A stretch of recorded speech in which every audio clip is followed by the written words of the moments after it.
This video contains subject matter that may be offensive and disturbing to some people. If you are the type to require a warning throughout a video or show, let this message serve as your warning. This channel discusses the harsh reality of true crime. If this warning is not sufficient for you, consider a different genre and unsubscribe from my channel immediately.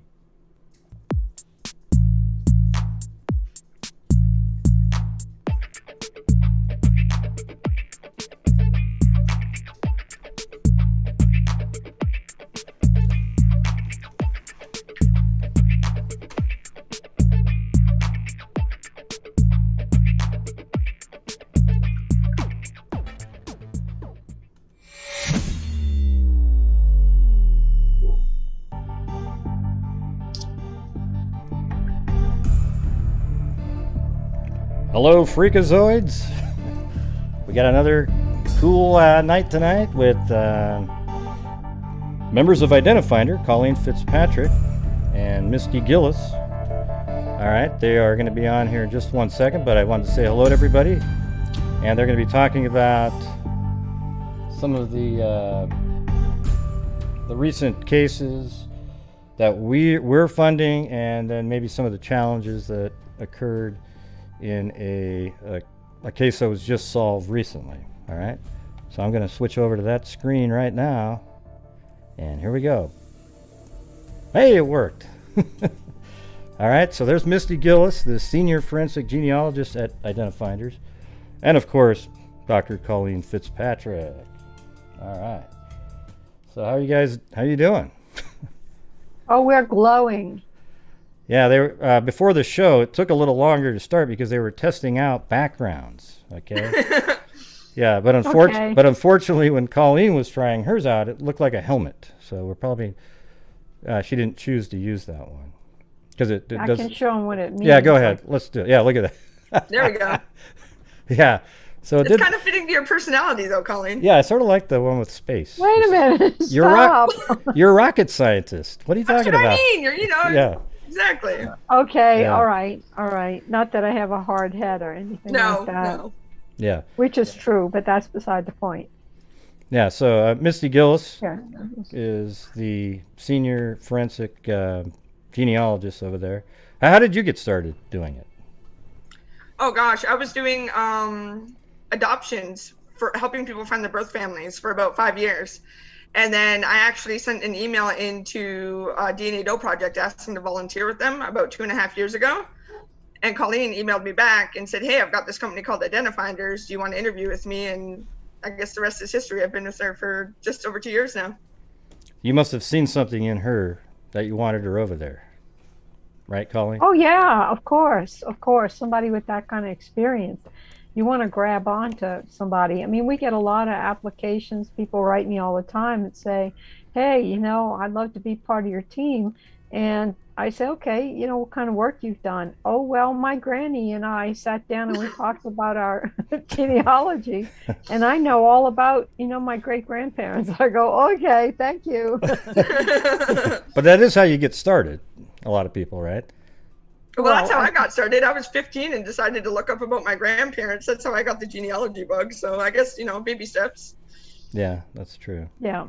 So you really have to know, genetic genealogy and how the segments and stuff. And that's actually, you come in, every 2 years ago, a lot of people were just figuring it out, but you grow into it, and Misty's top notch, absolutely top notch. And everybody saw her at that press conference. She's the one that solved that Naperville case in a couple of hours. I mean, unbelievable.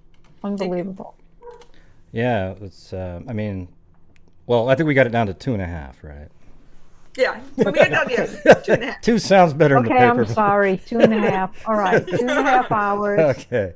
It was really cool at 2, but then 2.5, yeah, well, it's pretty good. Well, I don't know if you want to talk about the what's going on right now in the Bibb County. And are you going to be the one that's going to do the Bibb County genealogy, Misty? Yes, I'm going to do the genealogy on Bibb County. Awesome. So where are we at on that one? Oh, Colleen, come on, let's hit us with the science talk. Where are we with Bibb County? No, we're not going to science talk too much. We're just getting ready to get the data out the oven. The cake is going to go in the oven. It's going to bake for a day or two, and then we're going to know. We've gotten through, oh my God, so much. We had to get the remains shipped out to Salt Lake City to Intermountain, and they did tissue lyser to kind of, yeah, I want to say the first time they tried this, they didn't get any DNA at all, 1961 bones. And they were, I think there was like a tibia that's in your foot, I think, and maybe the femur, I forgot, oh, and a tooth, I forgot what it was. And then when they did it and they exhumed him maybe 2-3 years ago, and Misty can correct me if she wants, but they got absolutely nothing. So everybody was bummed out because they donated money and everybody wanted to see the poor guy identified. And, it just went nowhere. So when we contacted him, actually, I called him the first time. And I forgot, Misty, were you the one to point me over there to the coroner, or somebody was? Yeah, I was the one to do that, yeah. Yeah, Misty gave me a whole list of people to call. So I called him, and I, instead of usually get the police or the coroner or something like that, when I called, I actually got a funeral home.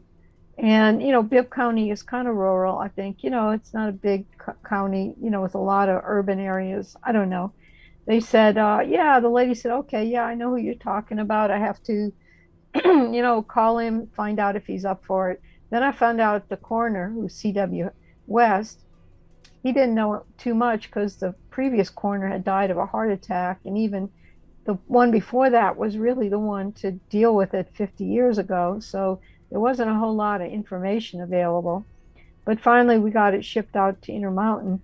And Intermountain did tissue lyser, which helps when you do extraction. When you do extraction, you put the bone in this little tube and it rocks it, and it beats the hell out of it with this little weight. It rocks back and forth. And they do it when it's cold. You have a lot better chance of getting DNA from it. And that's what happened. I think we got, what was it, 48 nanograms? 48 or 42, yeah. Yeah, 40 something out of nothing. So we got 40 something nano. We usually need about one. We got 48 from, and I think the tooth was 5 nanograms. I can look it up. And the other bone was like 48. That was amazing. And so then, that was tissue lyser. Then it went to Astria. They extracted so much DNA out of it, it wasn't funny. And then it went to Hudson Alpha, and they did some quality check. We didn't send all the DNA out. We just sent a bunch of it. So from what we sent, we got 3.5 nanograms. I mean, we didn't send all 48, obviously, but it turned out that a lot of that was bacteria. And so 40% of the 3.5 is what we have to work with, which still is 1.5. We're doing really, really, really good. So if it was 48, but now you're still at like 40% of 48, so well, it was 48 was the original extraction sample, and the one we only took like 3.5 nanograms and sent that out. Okay, that's for smart. Mapping, and that was the 40%. So it leaves us with roughly about 1.4 nanograms to work with, which is not an issue for us. Yeah, I mean, a nanogram you can't even see, right, with your eyeball. I mean, like you need a nano eyeball to see the nanogram. Yeah. So only nano people can see it. So then once you have that, what do you do now? How do you get it so that you just have the human DNA left? They have a process called enrichment, and what it is it's like it comes in this.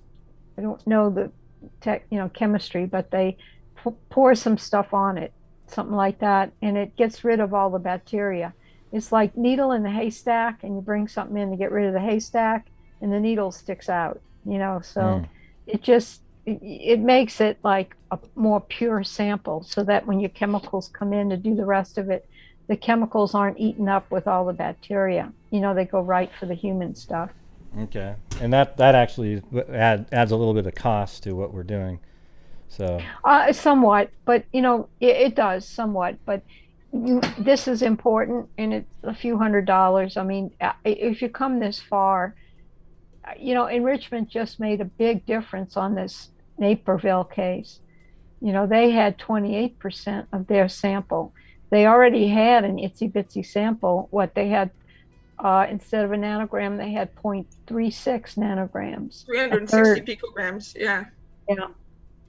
And then a quarter of that was human. So we did what we call enrichment, and that, in a way, that kind of puffed it up. It didn't make more DNA. It just got rid of the, excuse my French, crap.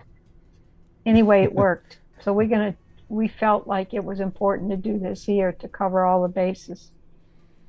Yeah, and then after that, you do, well, maybe we can incorporate some of the other stuff that you do in the Naperville case. So why don't you tell us a little bit about, we covered that the other night on here. That was I think it was 1972, Julie Hansen was murdered, and then there was DNA left or they found some DNA at some point, right? Go ahead and explain it, one of you. Misty, how about you? They thought Misty, you want to say it, or you want to explain it, or?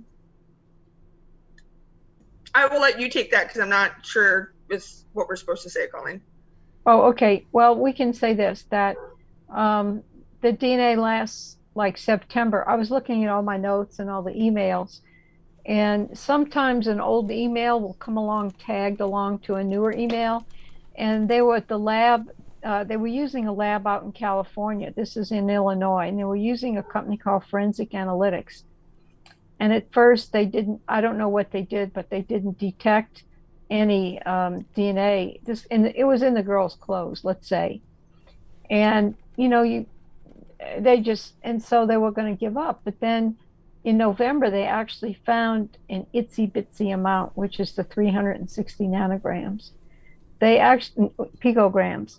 They actually had two samples. One was 360 and the other was 115 picograms. And after discussing it among ourselves, we thought there's another factor, and that is how degraded the DNA is. And this DNA, the 360 picograms, itsy bitsy amount, was so bad they couldn't measure the degradation index at first. So we tried it, and it worked.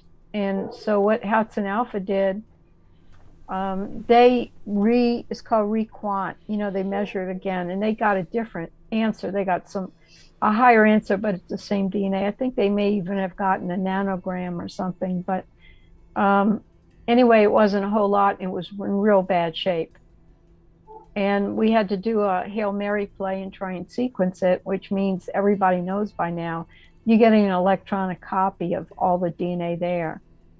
And we were told by our bioinformatics guy that the data was real bad, real bad looking. And he wasn't sure about how GEDmatch would work, because if you have really bad data, sometimes it doesn't get past the security filters on GEDmatch. They have that because they don't want people just uploading junk stuff all the time, and so they have filters. They know how to detect that. And so we tried, and at first it wouldn't go up. So then we got it sort of whitelisted, and then it went up. And then Verigen came back, and we said, can you look at this data and let us go up, get us around all the security so we can at least look and see if anything's there. And they ran their own test on it in the back room, and they said, this is worthless. But fortunately, the bioinformatics people had done another kit with slightly different parameters, that allowed a little bit more data through our own filters. And that one went up. We said, look, Verigen, can you just, we're not even going to try. Can you just please put it up there, because the first one failed? Can you swap them out? And they said, sure. And they did their own tests, and they said, yep, this one, okay, it worked. Threw it up on GEDmatch, and the rest is history. 2 hours later, superstar genetic genealogist had her hair on fire because there was Mr. Welpley's name right in front of her. And amazing. The DNA, you don't hear about the DNA. I don't want to drone on about that, because you don't really hear about that. It's exciting to us that are kind of trying to figure it out. But the real excitement is when you get that name and it's confirmed. That's when the excitement. But it's also I think it is interesting for people just sort of seeing the process and how you actually got it to a point where you're actually able to see a name, maybe. That whole thing, the guy that puts together the file for GEDmatch, So when we as a regular person like 23andMe and Ancestry, we upload the GEDmatch, it's all in this digital form. So they're just recreating that in a way that you can just go there and upload it, right? I think so. Something similar. Yeah, they're pretty much doing the exact same thing. They're kind of reverse engineering it in a way so that it can be put up there. And then you can alter that. Is that true? Like you can change that up a little bit? So we have had kits where we upload it and say that the sample was degraded or the sample was old or we didn't have a lot of information in the sample. We've uploaded it and then we've said, okay, there seems to be chunks of data missing. So we speak to bioinformatics and they're able to massage the data and edit it a bit and put in markers for certain populations that they think would fill in the blanks that would make sense. And then we'll upload those files and see if it makes more sense, amongst the matches for us, if it gives us better data. Yeah, and ahead. All humans are like 98% the same. So if you're missing a chunk out of your DNA, the guy can go into the reference, libraries and look at what that chunk ought to be, and then put it in there. But so some of it never. You might be missing one point here and there, a little, but he can do that. He knows how to do that. Oh, that's interesting. So there's like everybody, 98% is never changing, always the same, right? On everybody. So you can definitely fill in all that, and then you're hoping that the fragments that you find can then sort of fill in the gaps, making it as close to 100% of somebody's, what do you call it, genome, or what's the that's possible. right. That's how it's done, really. It's called imputation is the word. And we did, he did it, but of course if so much is missing, you have to, it gets less. I mean, if you just had one little teeny piece of DNA, it's hard to fill in the rest of it, but he did the best he could, and he said the DNA was kind of like bad enough that he didn't know if he had, in other words, he couldn't fill it in accurately because not enough was there for him to really, I mean, you got to have enough to make it work. But in his case, he said he didn't know, but in the end, he did. You think it's some kind of like a record almost of the worst DNA sample that you could possibly imagine? I don't know. I'm not going to say what it is yet. One day we'll speak in the future, but we've had some challenging samples, Gray. Yeah, I've heard there. Yeah, might we be have worse. one that we will hopefully get to the end of, that we have made data out of, what was it? This was 360 picograms, and about a quarter of that was human. So that's about 190 or 100. We have one now that's about a third of that, 30 picograms. And we got data out of it, and we're working on it right now. We're getting close. Are you working on that one, Misty? No. Okay. That's one of my other superstar coworkers. Hey, you guys. Yeah, we have a whole amazing. panel of superstars here. You guys are amazing. Man, you should see when we have our annual banquet. Man, all the superstars with the red carpet. Yeah. So why don't you tell us what you can, Misty, about this case, sort of like, the part, just how it came upon you and working through the process, and then, So with the process, what you're looking at when you look at matches is you're looking for those two sides of the family, for those, matches. If I'm looking at your family tree and I'm looking for you, I might find your grandfather, and on one match I might find your grandmother, and I want to find you. Well, I have to look where the grandfather and the grandmother married each other, right? So you're looking for where those matches combine with each other. And it just happened, the matches weren't great. I was working typically with third cousins and greater, and usually we'd like to see second cousin, first cousin. I mean, obviously those are easiest to work with, but the way the match is laid out, it just gave me, it was just easy. It was, it gave me one side of the family, and it gave me another side of the family in two matches right there. And luckily the records were where I needed them to be for the area I was looking in, and it all just kind of fell into place.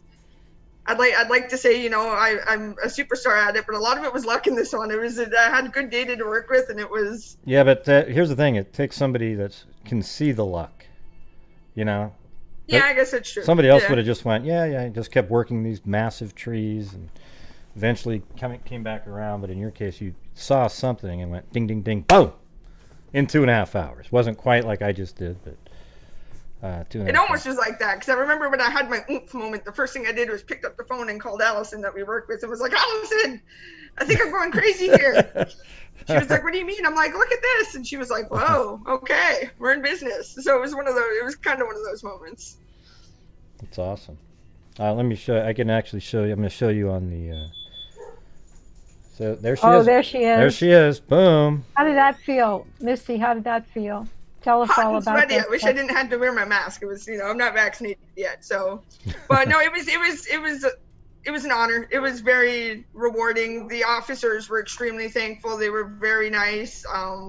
It was a little sad because when, seeing her picture up there in the background, I almost started crying when I looked up and saw her, just because it puts that realism to the case with you. Like, I can look at data day in, day out, but when you're sitting there staring at the victim's face and you know what this person did to her, and you see, her family sitting there and her friends sitting there and people are crying, yeah, it's difficult. It was a very kind of humbling experience, I guess. Yeah, it's weird. All the people in this guy's family say how great he was. Oh, he's so fantastic. You hear that all the time. It's kind of interesting. Yeah, it's always the ones you don't expect, I guess. It's almost like they're trying so hard later to make people not think that they're even capable, but inside they are that person who did that. Right. Yeah, so it's just a show. Misty, did he have any other, arrests or anything? Do you know anything? He did, and what's been released in the press is what I'll mention, but he had he broke a restraining order in, I think it was 1983. There was a restraining order filed against him on his spouse, and that was brought up in the press, one of the press releases too. And there were other incidents that I was made aware of after. Okay. So he was kind of a bad egg, but not completely on the radar. Well, we always have people like that. Do you remember in the Teton case with Chet Nielsen? He was a guy that attacked a woman in Victor Park in Idaho, and he raped her after a music conference. It was one of the first cases that I ever worked. And when we presented the suspect to the department, they said, oh, we know this guy. We've had altercations with him. He's been here before. We've had reports of him, but it was just enough that it flew under the radar, that it didn't put up a flag on the guy. He never had a CODIS hit. He never, had any reason that he was really arrested for anything. But the police department knew who he was. Wow. And that it's really interesting when those cases come up, because we're seeing how CODIS is, CODIS works. I mean, it does. But CODIS doesn't work a lot because it's not CODIS that's not working. It's people slip through the net. People like Chet Nielsen in Sarah Yarborough, the guy, he was 3 times he slipped through the net in 50 years, so or 40 years. And so there's a lot of questions like, why don't these people get DNA tested, even for, say, domestic abuse or burglary? A lot of these really bad killers what's really interesting, I was talking to somebody and about this, and she says a lot of the really bad serial killers they're really good at what they do, so they aren't in CODIS because they haven't been caught. Right. But what they are sometimes caught for is little teeny things like the guy who killed Jennifer Bastian up in Washington State, the only brush he had with the law was he was prowling in his car one night, and the police kind of caught him. Then there was you got kind of cut off. Oh, where'd you go, Colleen? Here. No. Maybe. Let me text her. Wait, hold on. Seems like she got muted or so. Although let me check, see if she's muted. I don't think she's muted. Oh, she's checking her phone. There she goes. No. I don't know what happened. She's probably saying some really good stuff. I know, that's the sad part, is you're probably missing the best part right now. Did she check her phone? Oh man. No. Let me see if I I can't do that. Hold on. How about if I mute her and then she's gonna have to repeat this whole thing. She's gonna be mad. No, I'm kidding. Oh, now she's looking at her phone. You know what she needs to do? She needs to come back in and. We can't hear you. You need to come back in. Yeah, maybe come back in again. No. All right, there we go. That worked. She's probably like, why is she calling me when I'm sitting right in front of her? And if she comes back in, I might have to switch your faces around again.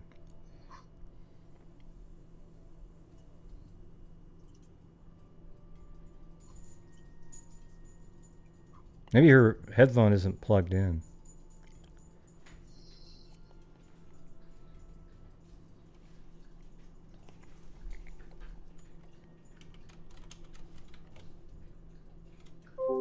Okay, so now she'll probably try coming back in. So now we got a weird look on the screen because she's not here. But I don't want to adjust it until when she comes back in, everything will flop back into. Okay, here we go.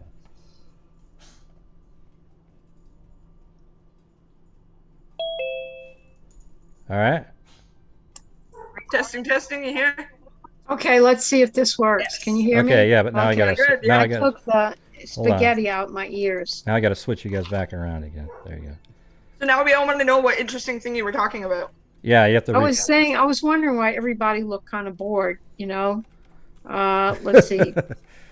You know, they were all kind of people were dozing off. What I was saying was that the real bad guys, I was talking to this lady yesterday, actually somebody at the Washington State Attorney General's office. She was saying that it's really interesting that forensic genealogy is showing like all the holes in CODIS, because all these real bad guys like the serial killer, Golden State Killer, Gary Ridgway up in Washington State, and all the real bad guys, even the guy that killed Jennifer Bastian, the guy in Teton, they really, and this guy Barry here, they really don't get caught for their bad stuff.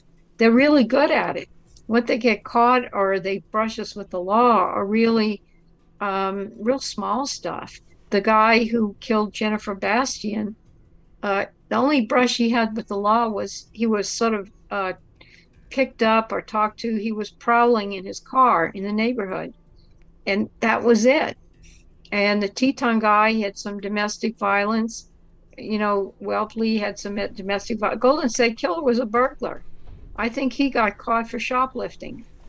Who would have thought? I mean, so, you know, we were talking about, you know, how do you get more people in CODIS, and how do you do that? And at the same time, people are worried about their privacy and their, you know, DNA rights and the privacy of their DNA. And then ironically, people are okay with buying a DNA test for $100 to check to see if they're Italian. Well, I think the Golden State Killer, he did get, I think, arrested for stealing. I think it was like dog repellent and stuff like that. But they never arrested him for that. I don't know why. It's kind of strange that they didn't put two and two together back then, a little bit. But yeah, you think about that, but you know, just because somebody buys dog repellent, they're not the Golden State Killer. I mean, think about that. Yeah, but there was also that's the Bonnie. What tipped you off. But there was a reference. He kept saying Bonnie, mentioning Bonnie, and then he actually had a fiance named Bonnie, and she called off the wedding.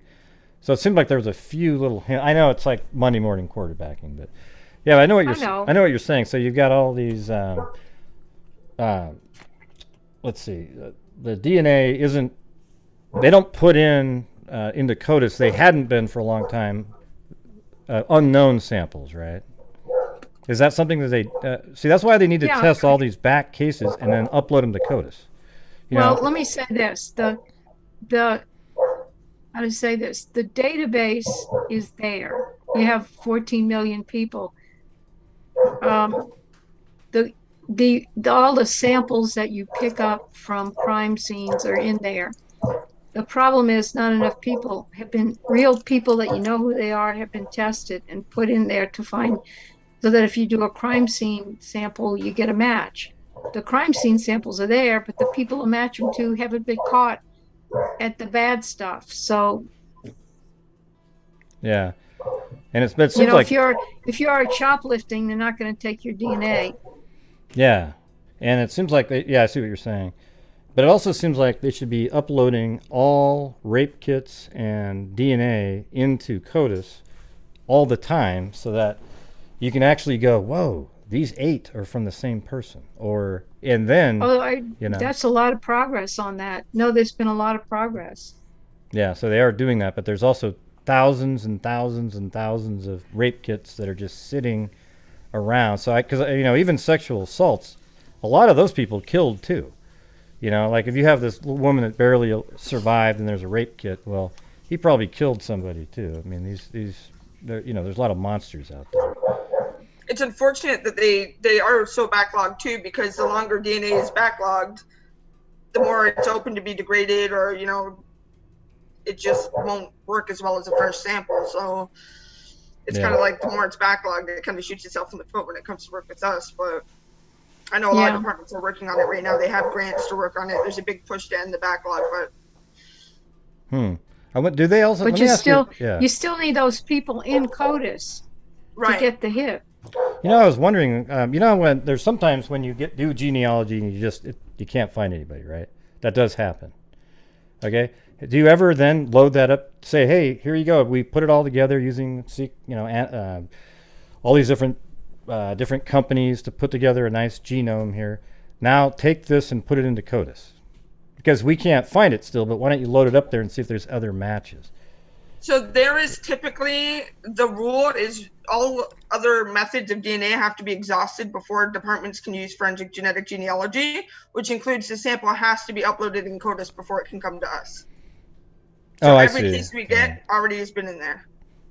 What about even, well, there's got to be some, like for example, the one that you just solved, right? Was that already in CODIS? I know that's how the order is, but there was so little. How are they able to? I guess they did it right before you get it, right? So we require more markers and more DNA than CODIS does. So a lot of the times departments will actually have a sample that was entered into CODIS, but can't be used for forensic genetic genealogy because it just doesn't have the. I see. I guess what I say, markers, Colleen? It doesn't have the markers for it. Yeah. Yeah. What is that? The code. What does it? Oh, CODIS requires a lot less markers. It's like, 20. Is it 26 or 13 or? Yeah, it's different markers. They just have a different system. So even if we wanted to take our data when we're done and put it on CODIS, we can't because we don't have the same markers. I see. I was just wondering if that would be some, because there's probably some out there where it was so bad that they weren't even able to put it in, or is that a requirement to put it into CODIS every single time? It has to go through CODIS before it can come to us. Okay. I think there have been a couple of cases. Now, the ones we've done, there are in CODIS, because in the end, that is a question. In the end, you have to compare it to CODIS. That's the legal form. So CODIS can fail. Maybe you don't get a hit or something. And then you do genetic genealogy like we do, and let's say we come up with somebody. They still have to go get the DNA from that guy and match it to CODIS to make it legal. Whatever we do is not legal. We just do a lead. We generate a lead to that person, and then the authorities have to take it from there. Yeah, it's probably the greatest lead in the history of the world when you give it to them, but there's like no, it's a fantastic lead. It's like literally saying, hey, but they have to go out and sort of get I don't know how it actually works, but they must get a warrant of some kind to be able to collect DNA, and your lead was a good enough lead where a judge would say, sure.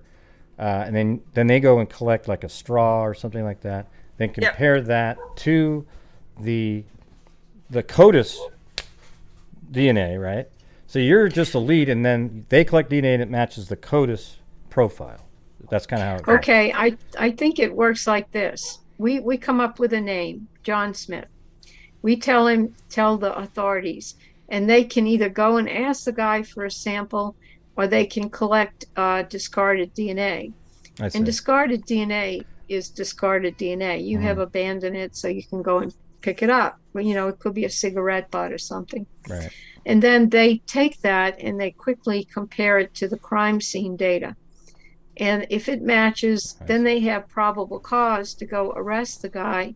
And when they arrest him, they have to take his DNA again at the police station in front of the video cameras. It's got to be all recorded, because that's what they're going to use in court. That DNA is going to match the crime scene, because, obviously.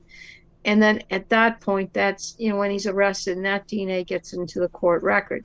They do it twice, two comparisons. The one up front is just to make sure you got the right guy. You arrest him, and there you go after that. So the lead that you give them isn't powerful enough at that moment to get a warrant?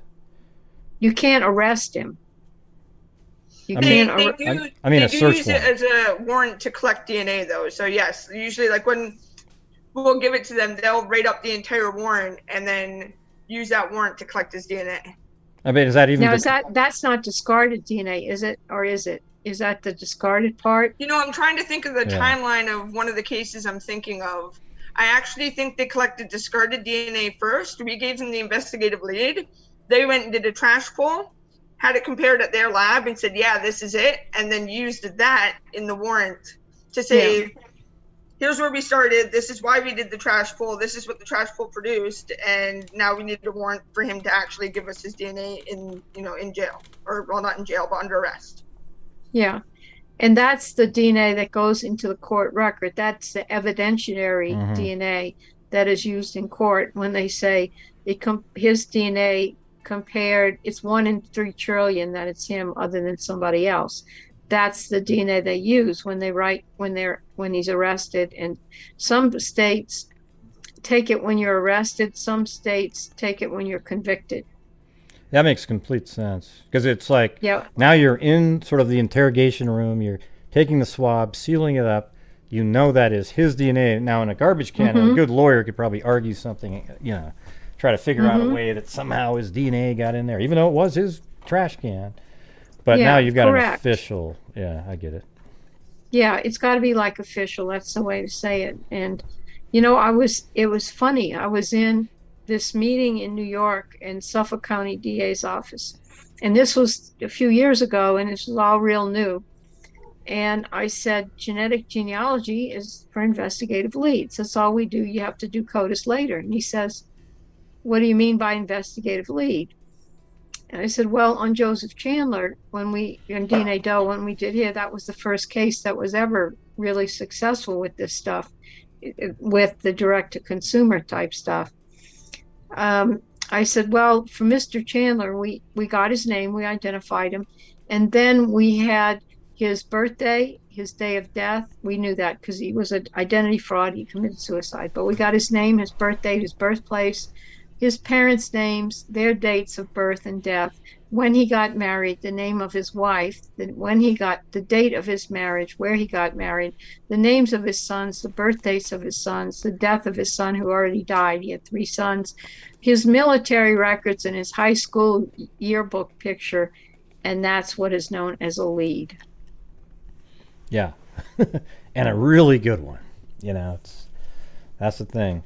And funny the stuff we can drum up on people, Well, it's amazing, because I've been sort of learning a little bit how to do this from another genetic genealogist, and just kind of it's pretty wild. All the stuff you can find, GEDmatch, you do stuff with their email addresses, and it goes back to this person, and then you use this program for this and that, and it just goes all over the place, and you're just building trees, obituaries and newspapers.com, boom, boom, boom, boom, boom. And then also, like out there on Ancestry.com, they actually have, they'll give you hints all the time. Like, oh, yeah, well, these people were already looked up, and boom, you just fill that sucker in, and then you're, I don't know. I mean, you guys do it all the time. I'm just speaking as a total lay person. But I had this case one time, and we haven't announced it yet. I won't tell you too much about it, but the guy had all these really distant matches, like 9th grandparents, 8th it all went back pretty much to colonial Virginia and North Carolina. And I mean, this guy had like real distant ancestors, and you just can't get anywhere with that. He had like 6th, 7th, 8th cousinships, and I don't know. So after working on it for 3 months, I said to the detective, this guy, this was a violent crime. This guy, this isn't his first rodeo. and we looked in the local newspaper, and I said, I pretty much know the last name because I did the Y-DNA, so let's look at it. And when we did, within an hour, we found him. He had committed another crime. He had been arrested, and he died in custody, and that's why it was in the newspaper. So within like an hour, after working on it for 3 months, having all these terrible matches, it was like newspaper article. There he was. It fell in our lap. Wow. That's amazing. And it's pretty We weird. did his genealogy. It really was the right guy. Yeah, it's pretty strange some of the stuff you can find on newspapers.com. Another one of these cases that was solved recently, I was able to go back and find a newspaper article of him in the paper before the actual murder. And they even had like birth announcements, and it was like his wife had given birth a month and a half before he went and killed. Oh, or no, geez. no, 3 weeks. Excuse me, 3 weeks. So it was like gave birth and then he went and killed, and it was in the paper. It's really Wow. it's pretty cool. They live among us. Yep. Yeah, they do. So I mean, I wanted to know more about this last case, though. I mean, what's the process of it from like when they call you up and then maybe work through all the way up until you get it into the system? I mean, let's see, where you have the DNA sample, I guess. I really did tell you, because it takes a lot of thought and a lot of decision making, and you have to make the attorneys and the detectives aware that you are taking a big risk, that if you consume the DNA, it's going to be gone. And it just turns out that there were other companies that passed on this because the DNA looked too shaky, and that was a correct decision to make, rather than say, yeah, we'll try it, whatever. You say, no, I don't think we can really do that, and preserve it for either, like we tried it, I thought it was when the detectives contacted us. I had spoken to the detectives maybe 2 years in 2019 at a conference in Las Vegas, and they had told me about the case. I don't even remember much about the conversation because it was a lot of commotion, a lot of people around. But they eventually came back, and I said, well, now that's what you talked to me about, right? So at that point, I said, this is tough, but it merits some more discussion. These are the risks. You have these 2 itsy bitsy samples. And at first I said, you might want to try the smaller one. And there was reasons for that. But then, let's say the group decided to go after the larger one as a better bet. We were going to save the smaller one for Y-DNA. Turn off. We were going to save the smaller one for Y-DNA if we needed it. And frankly, I don't think the name Whelpley would have come up on the Y-DNA. It's such an unusual name. Look at Misty's face, so painful. No, not a name like Whelpley. Well, but it is easy to have a name like that to look him up in the newspaper because there's only going to be one. Yeah, you sent me that article you found the other day. Yeah. What was that? What was the article? It was him at like a Christmas thing with Santa when he was like 5 years old. Yeah. Yeah, it was weird. Yeah, it was weird. Yeah, it was weird. Leave it to Gray. He can find anything. The guy's Christmas photo with Santa, 5 years old. Yeah, it was pretty crazy. I mean, that's nothing compared to what you guys are doing. I'm just saying it's funny to find these little... No, I'm surprised at what you're able to find. Like, I didn't find that, and I went through everything, so you got one on me, Gray. Yeah, well, I'd like to see the original photograph, But it wasn't he. I don't know if he was in an orphanage or something in that photo. I can't remember exactly what that was. Something like that. All right. So, anyways, well, I guess even serial killers go to Santa Claus when they're young. I mean, serial killers get Christmas presents and have birthday cakes and ride ponies, in the park, and get wet in the rain, and the same stars at night that we see, the serial killers see too. They live among us. They just look at those exact same moments differently. You see, they're looking at Santa differently. You know what I'm saying? It's not quite. Let's see. Yeah. So that finally, you took it. Did you save any? Was there enough to even save off to the side in case something didn't work? You know how like normally, yeah, that's what I was thinking. There's so little. No, they just had that other sample of 115 picograms that, let's say we can hold it in reserve, but that's like holding air in reserve. I mean, it's holding, if 360 just barely made it because it would had bacteria and it was contaminated. The other one, 115, you know, divide that into 4 and you've got nothing. I think this was, I'd say, if we have a nanogram, okay, and we have a few hundred picograms, half a picogram, I don't know. And then you get in a few hundred, let's just try it. This is a, you know, Hail Mary play, and you get below that and you shake your head. It wasn't, we didn't mean to go that low, but it just turned out that a lot of it was bacteria. On the Bibb County case, I kind of figured a lot of it would be bacteria out of that 42, whatever it was. Yeah. Because it was in the ground so old. There's no reason. Was it lesser about what you thought there would be? No idea. I was very happy we had so much human because I thought it might all be bacteria, frankly. And do you think we don't know if it's degraded or not, right? Like how degraded? It has moderate. It's a little bit tricky to say because they measure the degradation before they take the bacteria out. And so the bacteria affects that. What the degradation is the number of big pieces of DNA over small pieces of DNA. And bacteria usually have big pieces of DNA. So it kind of skews that answer, but I think that it's probably okay.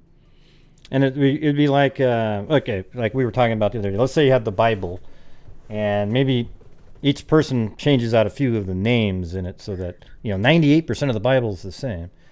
And so it just starts putting them all together, but there might be fragments that are so small, like the word the, you wouldn't know exactly where the went because the shows up 1,000, or the, I guess, in the Bible, hundreds and hundreds of times, so you wouldn't know specifically where that would go. But if the had a G in the last word of the previous sentence, you might be able to find there might be only 4 of those, I mean, I'm just throwing out like trying to come up with a metaphor or an example. Not a metaphor. Yeah, I like it because I gave you the same Analogy. metaphor. So I like your example because it came from yeah, the Bible. Beside that, yeah, that's right. You have those little pieces, and if you have too many. Well, I came up with Bible. You said a book. Okay, well, all right. So you. Okay, I was just trying to say it in the way that was dumbing it down, So he takes the best-selling book in the world and he makes his own example out of it. Okay. He even used the word the instead of the. Yeah, see, the. Okay. Yeah. All right. So, I'm not sure. So what else? You're going to keep trying to pry us loose of clues of what happened, and we're going to sit here resisting, knowing how unbelievable it was, what happened. Yeah, so you went through all the same things, probably. Maybe there's some enrichment. Or was already done at that point? Like when you got it. We did enrichment. Enrichment, and then it gets uploaded to, and then you send it to your guy that converts it over. You sequencing, then the guy that converts it to GEDmatch. Did you guys use GEDmatch or a family tree? Because I guess we family. Didn't get. Are you kidding? In 2 hours, we don't need family tree. Oh, that's true. Yeah, we do GEDmatch. Plus, I think, what did that say on there? Yeah, that's what I'm like. Are you throwing up like sponsorship? Yeah. What is that, Colleen? It's I am helping the country of Australia learn forensic genealogy, and they gave me this hat to thank me. Well, that's awesome. Yep. I like the Aussies. I hope they give me a free trip down there sometime. That's what I'm really angling for. Well, I know all the Aussies in here love you. Sarita, Lee D. Zozo. Hey, somebody asked about the Somerton man earlier in the chat. I saw that. Oh, he's progressing. I still don't know what they're doing, but I do know I've worked with Derek Abbott for 5 years on him, off and on. And we had hair, that we got a mitochondrial signature from. we couldn't really get a whole lot because when we did the sequencing, I think we came up with 16,000 SNPs instead of 800,000. At that time, 5 years ago, it wasn't as sophisticated as it is now. So we're hoping that I forget who it is, somebody in South Australia, the coroner and the medical examiner and the police department are in charge. And we hope, we get to work with them because, I mean, I've been working on it for 5 years. It would be great if we could do that. I think that'd be a pretty amazing one to solve. It's been, a lot of people have talked about it. It really give you a lot of, you get a lot of publicity for it, I guess, is what I'm looking for. Yeah. I'm kind of wondering too. You look at that. There's a few other cases I'd like to do. Like there's a woman in Norway called the Plaza Woman. I'd like to do her. I'd like to do the AFDIL woman. And people out there, you can look up who they are. I'd like to do Peter Bergman in Ireland. And there's a few others around the world where somebody just weird person winds up dead somewhere and they don't know who they are. I'd like to do those. And I'm wondering after it's all done, it won't be any more mysteries. We're not, people won't have anything to talk about. They'll say, hey, that's really exciting about the Plaza Woman. And he said, well, she's already been identified 5 years ago. Oh, okay. Nothing to talk about there. And then everybody's going to go and watch network television all night because there's nothing to talk about. People are still going to keep killing people, so we're going to always have mysteries to solve. Yeah. Well, I'm sorry about that, but I mean the real kind of those like Somerton, Somerton Man. Well, we had the Summit County John Doe. Remember the guy up in Peak 6? I think it was sent to the DNA Doe project, though. But I don't know if you. But that one sounds like there might be some interesting things going on. Like they're actually. Yeah, I don't. What happened with that? Is that solved yet? I remember that one. The guy who shot himself. I was talking to, I can't remember, the sheriff, and I forgot her name really quick, but she said that it's kind of interesting. They don't really have anything yet, but the Interpol's involved and things. I mean, this guy killed himself at the top, or it looked like he killed himself, and ground out the serial number on the gun to the point where you can't even do it. You can't even kind of recover it. Had all this fancy gear and everything. And he just literally, Wendy Kipple, that's her name. Yeah, Wendy, yeah. Okay. Yeah, and there's absolutely nothing that identifies him at all. They found his head way down the mountain because it rolled down after decomposition, and then they went up and found the rest of his body, and he's just unknown. But man, that'd be a crazy one, right? To figure out what happened on that one. What about, how many cases are you working on right now, Misty? My caseload right now is, I want to say 8 or 9. So does that make it kind of tough for you? It doesn't. It doesn't because every case is at its own different point. So it's like I have my head is like a filing cabinet, and it's like, cases 1 to 3 might be in, I'm still researching, cases 4 to 6 might be in for target testing, and cases 7 to 9 might be in maintenance mode. And by maintenance mode, I mean, like I've had a case I've been on for 2 years now, and it's not going anywhere soon. So it's kind of, I just check the matches. I try to pull out little strings of maybe tips and leads that I could follow to get other people into GEDmatch. But no, it's not too bad. Some weeks are really busy when things explode and you start getting, new matches in for a bunch of different cases at the same time. And then I'm kind of throwing balls in the air, trying to keep up. Yeah. But, well, the 2.5 hour one we'll say 2, okay? The 2 hour one must have been just, thank God. oh, trust me, it was because the cases I've had for a very long time right now. Because, they're not 2 hour cases or they'd be solved by now. So it gets kind of daunting when you've been looking at the same cases over and over and over again. And you're kind of I've built one of the 2 year case, I think I've built probably over 150 matches for. And it's not going anywhere, and it's terrible. It's actually, if you look on our website, it's the Madisonville Doe, the little girl that was found in the suitcase in Madisonville, Texas. She's the one I've been working on for 2 years, and it's a very difficult case. So then when things come in like this, where, you know, it kind of makes you feel a little better. I'm like, woo, I'm not a failure. I actually do know what I'm doing a little bit, you know? Yeah, but when you go to sleep at night and you're sort of thinking about cases, man, I can imagine juggling 8. You might be going, wait a minute, that was the other one. Forget that. Okay. You know, you're just, it would just be brutal because, you know, you're building those trees and you have hundreds and hundreds and sometimes thousands of names. And then you move on to the next case. That one's still sitting over here. Then you've got that one with thousands of names.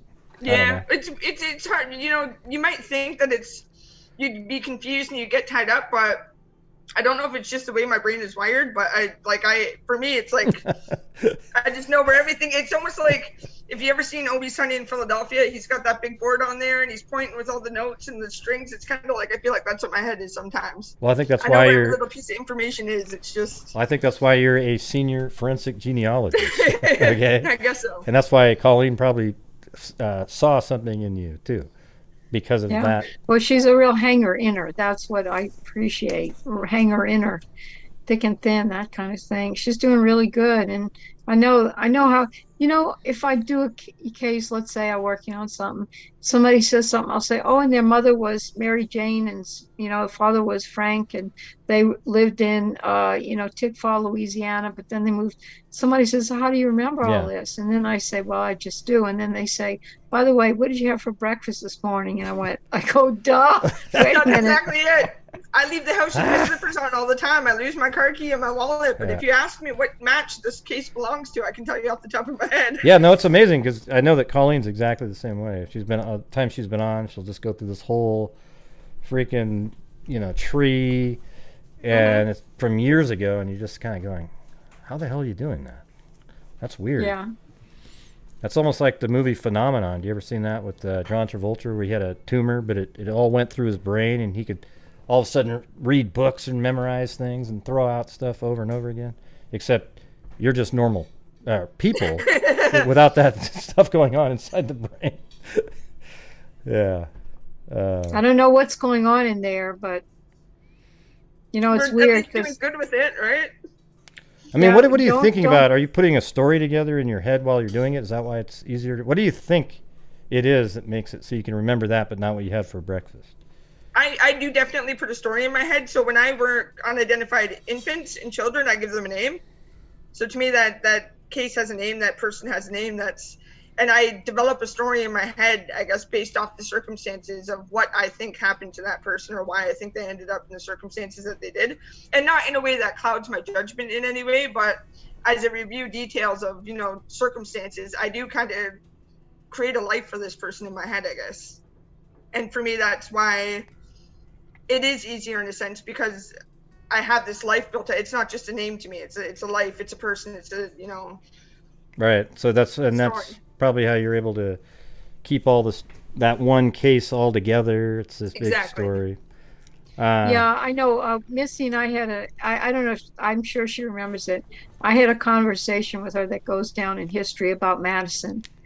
You know, I don't know if you know what I'm referring to. We can't really talk about it, but the connecting the Michigan part in, let's put it that way. I can say that. Right. Yes. That was kind of amazing. You know, how that kind of story kind of played out. Well, going off that, what Colleen is alluding to, I'm not going to say the specific story, but a lot of the times we find when we're working our cases, it's not just DNA matches. You need to look at the history of the area. You need to look at the locations. You need to look at what people, you know, if it's an older case, what people were like when they lived in those areas, the migration patterns of different people across the states. You know, you might find somebody who is found in northeastern U.S., but all their matches are from North Carolina and things like that. And then you think, okay, well, all these people from the south migrated up to the north at some point, or vice versa. You know, people from the auto industry might have migrated down south when the auto industry collapsed up in, you know, the northern part of the states. And you kind of develop these little stories of what these families kind of went through to get where they're going. I guess it's an interesting aspect. It's definitely not just DNA. A lot of it is history and things like that as well. Yeah, there was a case we had where it was in Tennessee, and it was like, I forget, it was something like this. One side of the family was from Tennessee and the other was obviously from Washington State, something like that. So it took a lot of, you know, why it looked like everybody was from Tennessee, but this one branch actually went to Washington State and must have come back to Tennessee. If you look at, like, the matches and the timeline, how old they were, where they fit in the tree. So we had to figure out, I mean, that's kind of unique to find.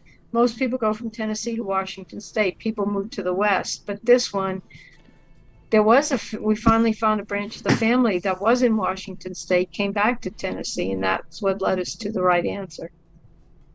Wow. So what in the evening, what do you guys do to, once you're going through this all day, where can you shut off your brain? No, I watch reruns of 90 Day Fiancé. Right, That's yeah. Okay, I did do that for a while, and then I finished them all, and now I'm rewatching Law and Order SVU. I watch a lot of true crime stuff, but yeah, I do the same thing as Colleen. I find something mindless to just kind of veg out to. But yeah, 90 Day Fiancé was a good one, Colleen. Yeah, I used to be dance moms, but they don't have that anymore. Oh, I remember when I first met you and you told me that, and I thought you were pulling my leg. Oh man, wait a minute. That's the influence you have on Misty to watch 90 Day Fiancé. So you know I knew it was something that attracted me to her. That's unbelievable. Our love of true crime and 90 Day Fiancé. Wow, yeah. So she teaches everybody, the whole genealogy stuff, and then, by the way, to wind down, watch 90 Day Fiancé, and what was the other one? Dance Mom. Dance Mom. Oh, God. I haven't crossed that bridge yet. I don't know if I'm ready to enter the Dance Mom territory. I'll stick with Law and Order until I'm done, like, the 22 seasons of that. Then we'll see how I feel about Dance Moms. Well, Dance Moms are in reruns because they stopped having it. So Abby got arrested. She got put in prison for a year. And then when she came out, she found out she had this really bad cancer. So it all kind of, took a... No, it's all true. She just had that bad luck. I'm just laughing at the thought of you watching Dance Moms. So carry on. I apologize. Yeah, what we'll do. The fighting and everything doesn't. I really hate that. It's the dancing at the end that I really enjoy, and so maybe I should speed forward to the end so I can watch the dancing without all the drama. But they all did very well in the long run. And then she tried to find the mini-me's, the little mini team she started working with.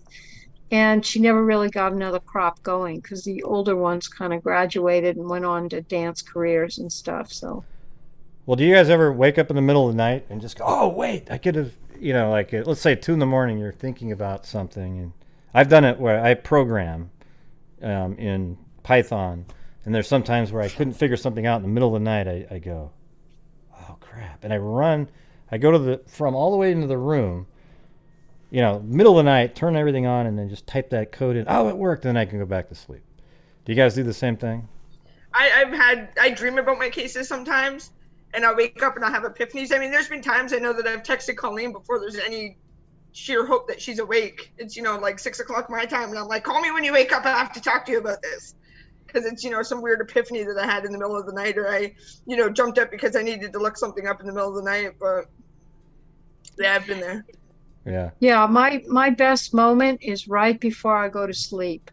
I'm trying to figure something out and it's bothering me. It just, and I just put it aside, brush my teeth, comb my hair, whatever I'm going to do, have my snack, whatever I'm doing. And then as I lay down, I'm drifting asleep. I go, oh, I know what the loophole is. Okay. And then in the morning, I start off on that. You don't have to take a note. You'll remember it. You write it down, or you just think you'll remember it in the morning? And if it's the middle of the night, I do. And if it's more like language, like how to write something, what to do, I do. But if it's the idea of, oh, I know, he was really from Colorado, that will stick with me. Yeah, I mean, there's been times where I've actually had a whole song that I invented. It was so perfectly written and beautiful and everything. Like I was like, oh wow, and there's no way I'll forget this. You wake up in the morning, nothing. I don't even remember 6 words or anything like that. But at the time, it was so great. I don't know why that's happened with music. I'm not a musician or anything like that. But yeah, somebody asked. I'm in Southern California. Misty's in Illinois, south of Chicago. We have, what? I tell you what really kind of puzzles me. It tickles me is that some production company will call and say, hey, we're doing a documentary, or can we interview you? And we'd like to film something like you in your lab with a test tube and a white coat. And I said, well, it really doesn't work that way. And I say, if you want to come by and film any of us on the team, what you're going to find, if you film me, you're going to see a little old lady sitting on a laptop at the dining room table. There's not a whole lot of drama. It's all on the cloud. You know, you're welcome to, you know, talk to our team or whatever, but you're going to find somebody sitting in their computer working on the cloud. It's not like a big action-packed type experience, and we don't have a lab. We contract with the lab. So it's like if they filmed Astria, would have a guy with a white coat on going over there. Yeah, it's like there's nothing to see. It's all virtual. Yeah. That's sort of interesting. I don't think people perceive it. Like, they probably think there's this whole lab somewhere where there's a section over there doing the enrichment, and over here, and then you're over there with your little microscope doing something. And it really doesn't. We're not like in chase cars and we crash into a building and then we jump out the car with a gun and we ride down the street, you know, trying to catch them. The building blows up on fire and we've got to run the other way to save.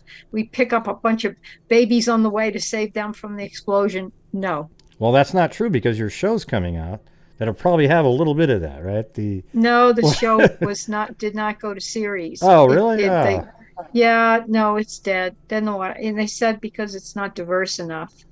Oh, That's crazy. But that's all right with me. You know, that's not why I live and breathe. Did they shoot a pilot for it?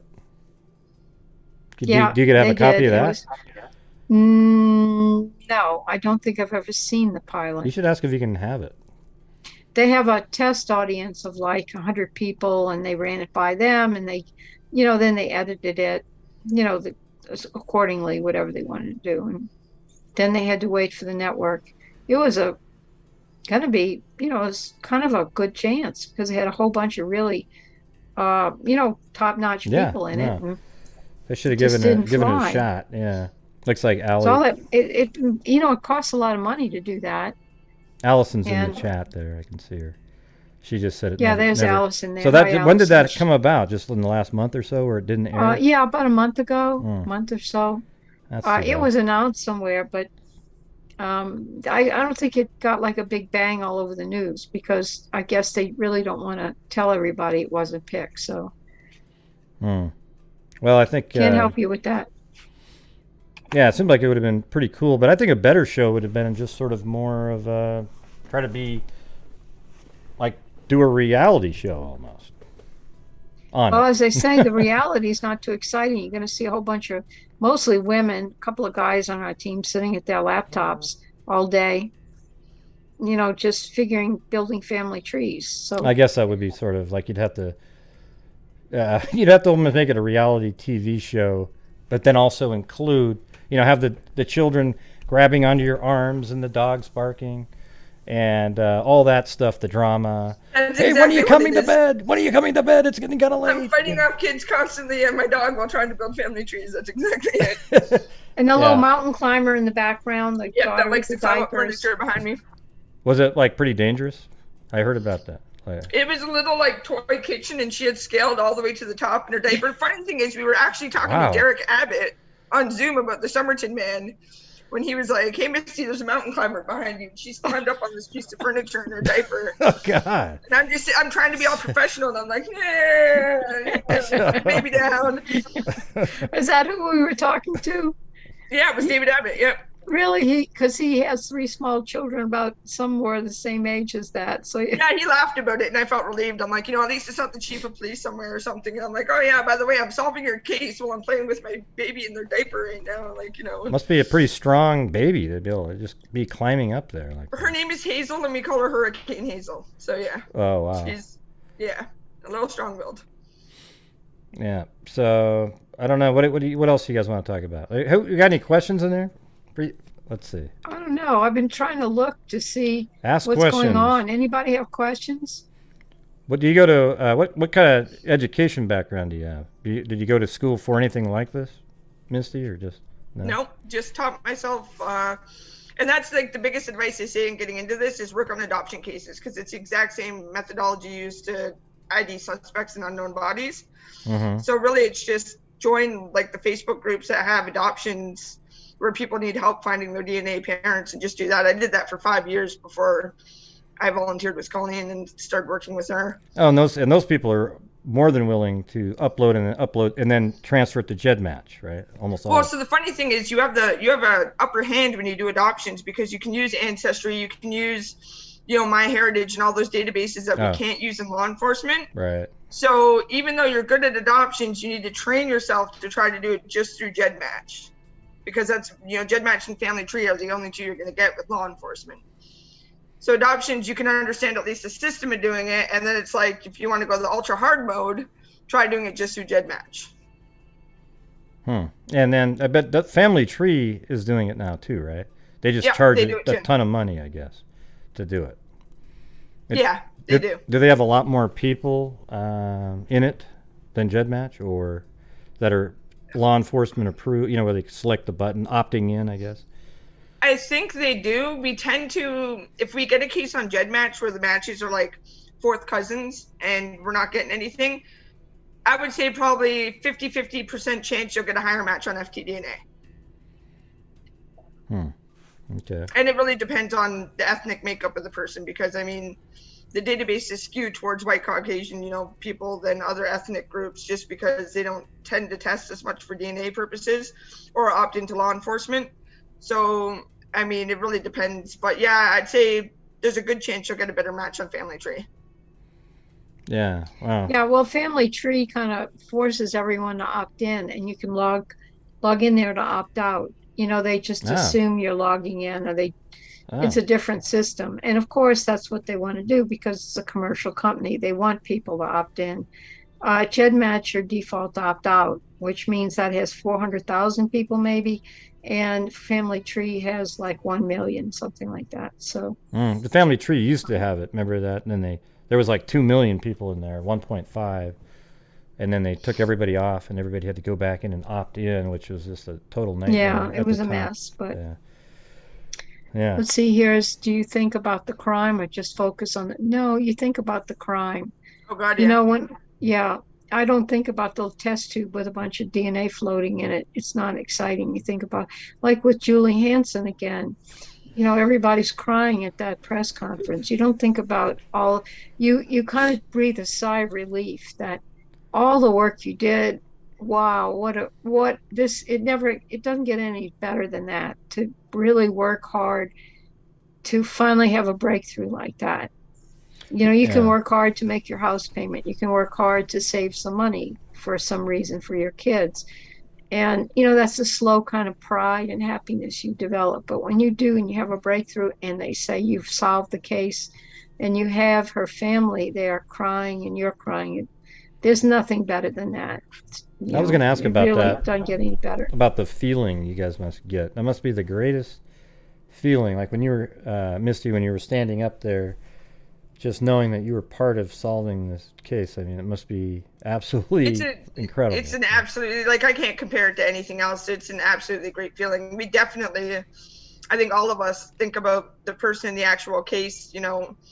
I don't consider it, I guess I don't consider it just as a case. Like I said, I named the babies I work with, and, I actually have one of the photos from one of our cases on my computer background, just so I can kind of look at her every morning and remember, why I'm doing it, kind of thing. But wow. Yeah, it's a great feeling.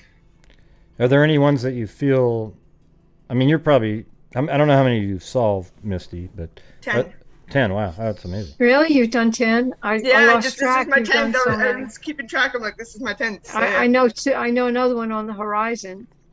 Yep. Are there any that feel even a little bit more than the other? Was the first one better than the last one? Are they all kind of similar, or what? So there's the case of David Paula. He was an infant that was found in Meriden, Connecticut, and he was left outside and found froze to death, and he was a newborn. And this happened in 1988, and I was born in 1988. And when I was doing the case, I just kept thinking, like, here I am, I have a job, I have a family, I have a house, I've got my dog, I'm living my life, doing my thing, and I've had all these great experiences in my life. And he was born a couple of months before me, and the only experience he had was to be left and frozen to death outside in the public like that. So that really got to me. That was I don't know, it was emotional for me just thinking about the experiences that he never got to have because of the circumstances of how he died. So that's probably one of the ones that was more emotional for me than any of the other ones I mean, they're all emotional to me, but Yeah. that one had an effect on me. Yeah, I can definitely. Man, I mean, even just being a sort of a financial backer for a couple of these, I think it'll feel so great for all of us to have been part of it somehow, you know? Oh, absolutely. I mean, you guys are doing wonderful things, and we are so thankful to the Freaks and to you and for, you know, what you guys are doing, because Definitely. we can't do our work without you guys contributing to us and people like you being able to help us, because the fact of the matter is there's so many departments that are underfunded. There's so many departments that just don't want to spend money to identify, you know, babies especially. It's not a high profile case where there's, you know, risk of a repeat offender. So when there's people that come forward that want to fund these cases that other departments don't want to or can't, you guys are giving us the tools to do what we need. I mean, we're so thankful for it. Well, thanks for mentioning the Freaks, because literally without them, we wouldn't be doing any of this. You see, that's the thing. Thank you Oh, guys. yeah, absolutely. The Freaks are so, and it's, you know, it's not like supporting, there's a lot of things, good things you can support. You can support public broadcasting, you know, you can support the arts, you know, the Little League team, all that's great. So this is our cause to, you know, bring that release, you know, that information to those families that have been suffering so long, like Julie's family. Her parents are dead, you know, they never lived to see who she was stabbed with numerous times, let's say. It was bad. They had to die never knowing who the guy was. Or Sarah Yarborough's mother told me that she wrote a really beautiful letter to me and the team, and that I could use in some other things. And she said, you know, for years she had nightmares that the guy was out there. He was a big boogeyman. He was out there killing other people, that he was so, you know, it was this awesome ogre stuff in her dreams. And when she finally found out who it was and she saw him, she just said, God, he's just a really screwed up guy. Now I'm not afraid anymore. Yeah, well, you gave a lot of, not only you bring justice, but a lot of relief to family members. You know, there's never, like, the word closure is not a real thing. But the term, you know, I think it's more like you kind of were able to get end the chapter of your life. You move on, but you're never over it. There's no closure. Right? No, there's no closure. It's more like release. Yeah. That you take all that energy you had with those nightmares and the worry and the anxiety, and you let it go, and you start moving your life forward. You help the police with if you have to testify, or if you have to provide information about your daughter, you know, you work towards something positive. You're not stalled out on just a mystery or uncertainty. It's worth it. Somebody asked. So we appreciate the Freaks, yeah, you know, supporting us for all that. This is a labor of love. Nobody is going to get so wealthy here. We're going to buy our own jet plane and start flying around. This is real hard work. That's right. Somebody asked if you ever worked with the Faith Hedgepeth from UNC Chapel Hill, that case. We have not. No. I just spoke to some people over the last week about it. So let's say they picked my brain on different things, but we're not really working on it. No. And you were just somewhere, I don't know if you can say, but you were training, right? Yeah, I was in training. Yeah. I was in North Carolina out training some people, some agencies, and it went really well. Well, that's exactly where UNC is, right? Yeah, So yeah, maybe- right. So that's why it came up, because Oh, I see. they were just picking my brain, what I thought about, you know, certain things. And I'm happy to tell them that. I'm happy. Yeah. So I think right now you guys are you're in sort of a neat little, you're got an office built up, new website, everything's starting to really ramp up. So That's because you see Allison on that Yeah. little chat there. She's a rock star, man. She's been working her butt off to get her site Yeah, up and get she's her been- social media done. And kicks- get, yeah. she's an Yeah. absolute rock star at getting us out there. Yeah, it's Yeah, awesome. like she kicks my butt every day. So there you go. Yeah, mine too, even sometimes. She's Ew. a little Ew. firecracker, but you know what? She gets it done. She does. Yeah. You don't dare cross her. I mean, I when I hear she calls me, and my first thought is, okay, what did I do wrong now? You know? Oh yeah. Phone's ringing. It's Allison. Oh boy, here we go. Oh, what did I do wrong now? I used the wrong email address. That's my favorite mistake. I used the wrong, sorry about that, Allison. But I used the wrong email address. And Allison herself is very involved in adoption searches and even some adoption searches, let's say from foreign countries. I don't know if she's, wants me to say too much more than that, but so I got interested because I saw her on Facebook talking about, I guess I could, she's children adopted from Brazil. And so I'm really interested in international stuff. And so I kind of started talking to her, and then we started working together. So there you go. Yeah, let's see. Somebody asked, did you ever worry if people are falsely ID'd because of touch DNA or clothing, etc.? I think that No, because it's an investigative lead. Yeah. Yeah, they'll go and they'll rule that person out. So if we tell them, hey, Jim Bob was the guy that, sexually assaulted Mary Sue, and they go and they do a trash pull on Jim Bob's stuff, and they come back and, it matches on CODIS, and then they find out Jim Bob was in North Carolina or somewhere else. Like, they'll be able to, suss that out, hopefully. There's no case that I know of so far where there's been a false arrest due to genetic genealogy, actually. I know it's gotten people out of jail, but I don't think it's been the other way. Has there, Colleen? No, it was kind of funny. There was a case we did, and this woman was killed. And they found like some cigarette butts in her yard, and they thought, okay, this was the killer, let's check this out. And they had suspicions that maybe it wasn't, or maybe it was. But then they said maybe the husband had something to do with it, and they kind of investigated him. Well, the cigarettes we did work on the cigarettes, and they wound up belonging to some grocery clerk that lived 5 miles away. And he would smoke cigarette on his break, and then he'd stand by the back door and just kind of throw it out in the alley, the cigarette out in the alley after he took a bunch of puffs, and then he'd go back to work. And the agency went over saying, hey, we found your cigarette butts in the murder scene. And he's going, what? And so in that case, we think the cigarette butts may have been planted. And there was a guy, the evidence would have pointed to him, let's say, because what is his cigarettes doing there?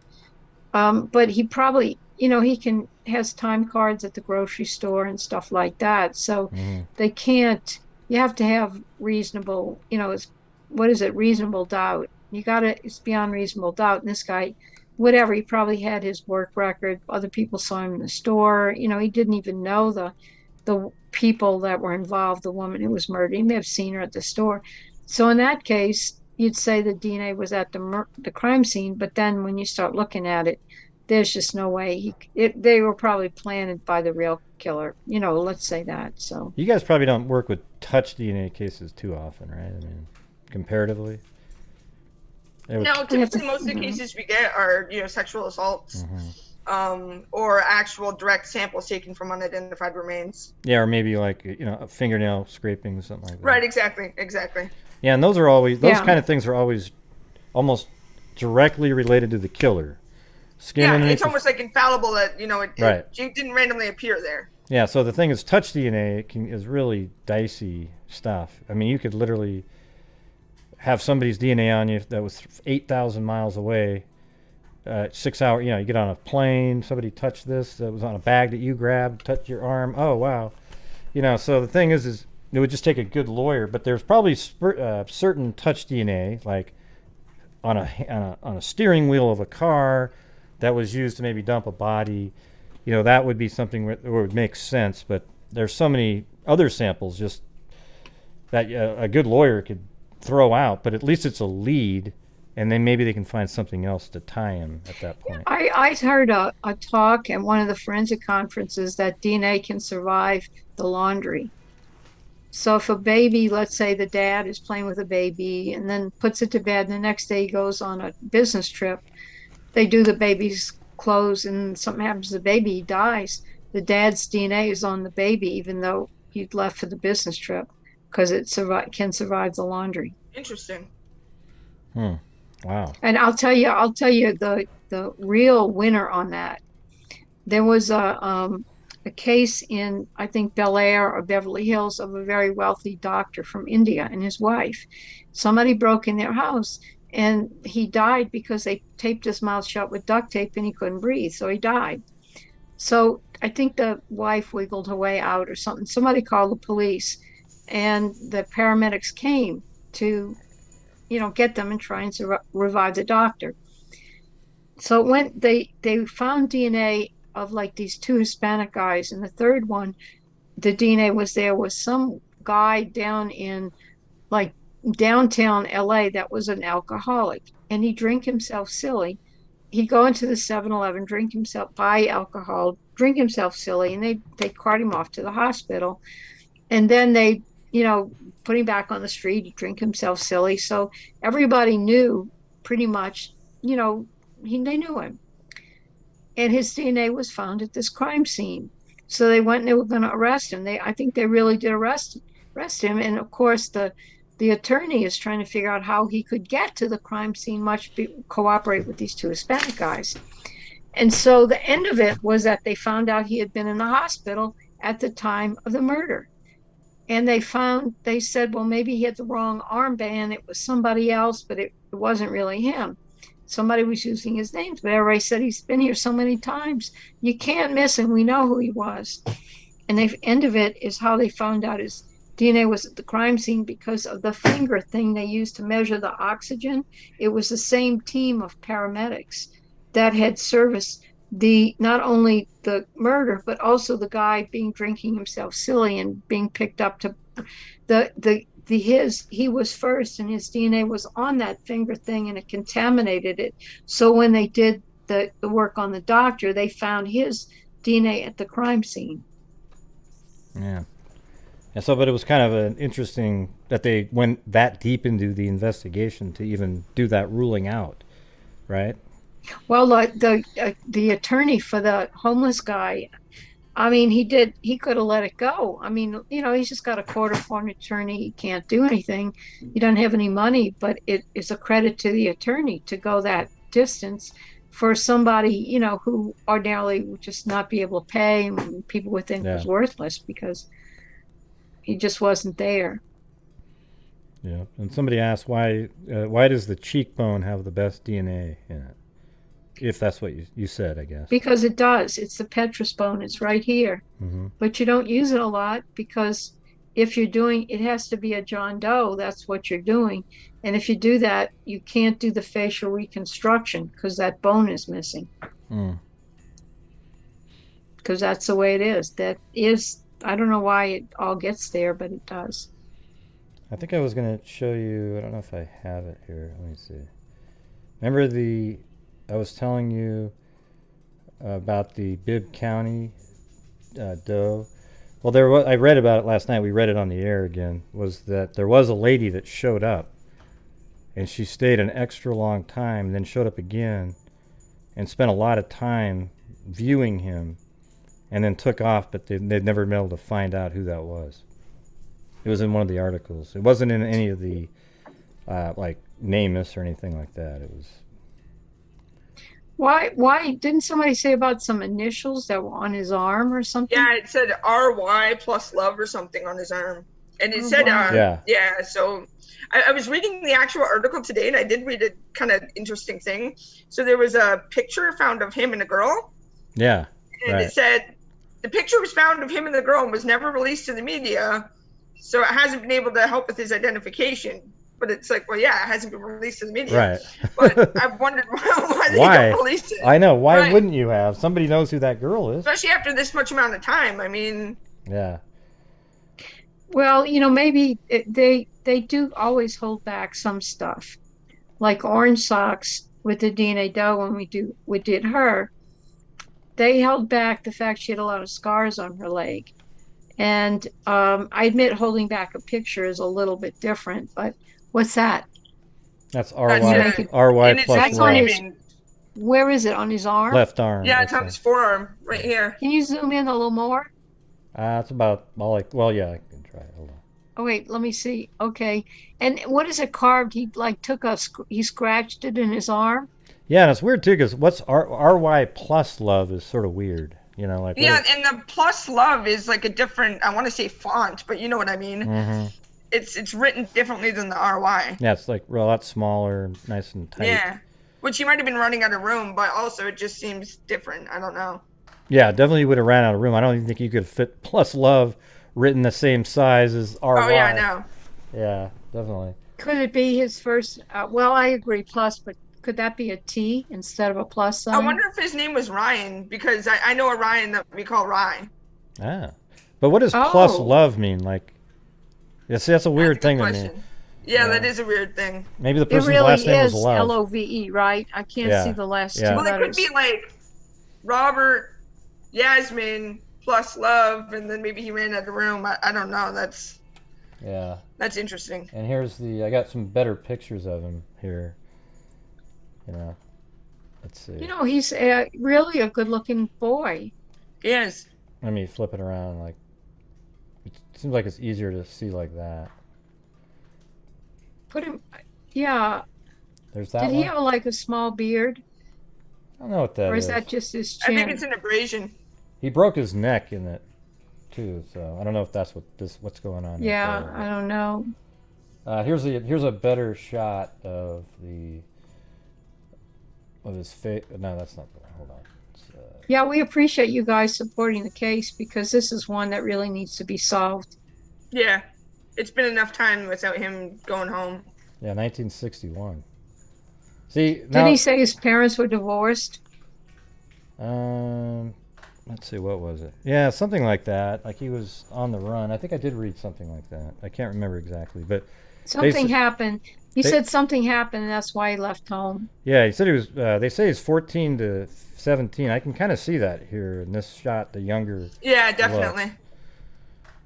But man, how does somebody not wonder where this guy is? I mean, maybe they did, but it's strange. Well, look what happened with the Grateful Doe hitchhiker case. I mean, that was kind of recent, and he I'm not sure if you're familiar with that one, Gray, but he was hitchhiking and the driver fell asleep at the wheel, and he went unidentified for years, and then it ended up being a Reddit post. Actually, somebody had posted about it on Reddit, and somebody came forward saying, hey, he looks like this guy I know that used to follow the Grateful Dead around. He had a Grateful Dead shirt on.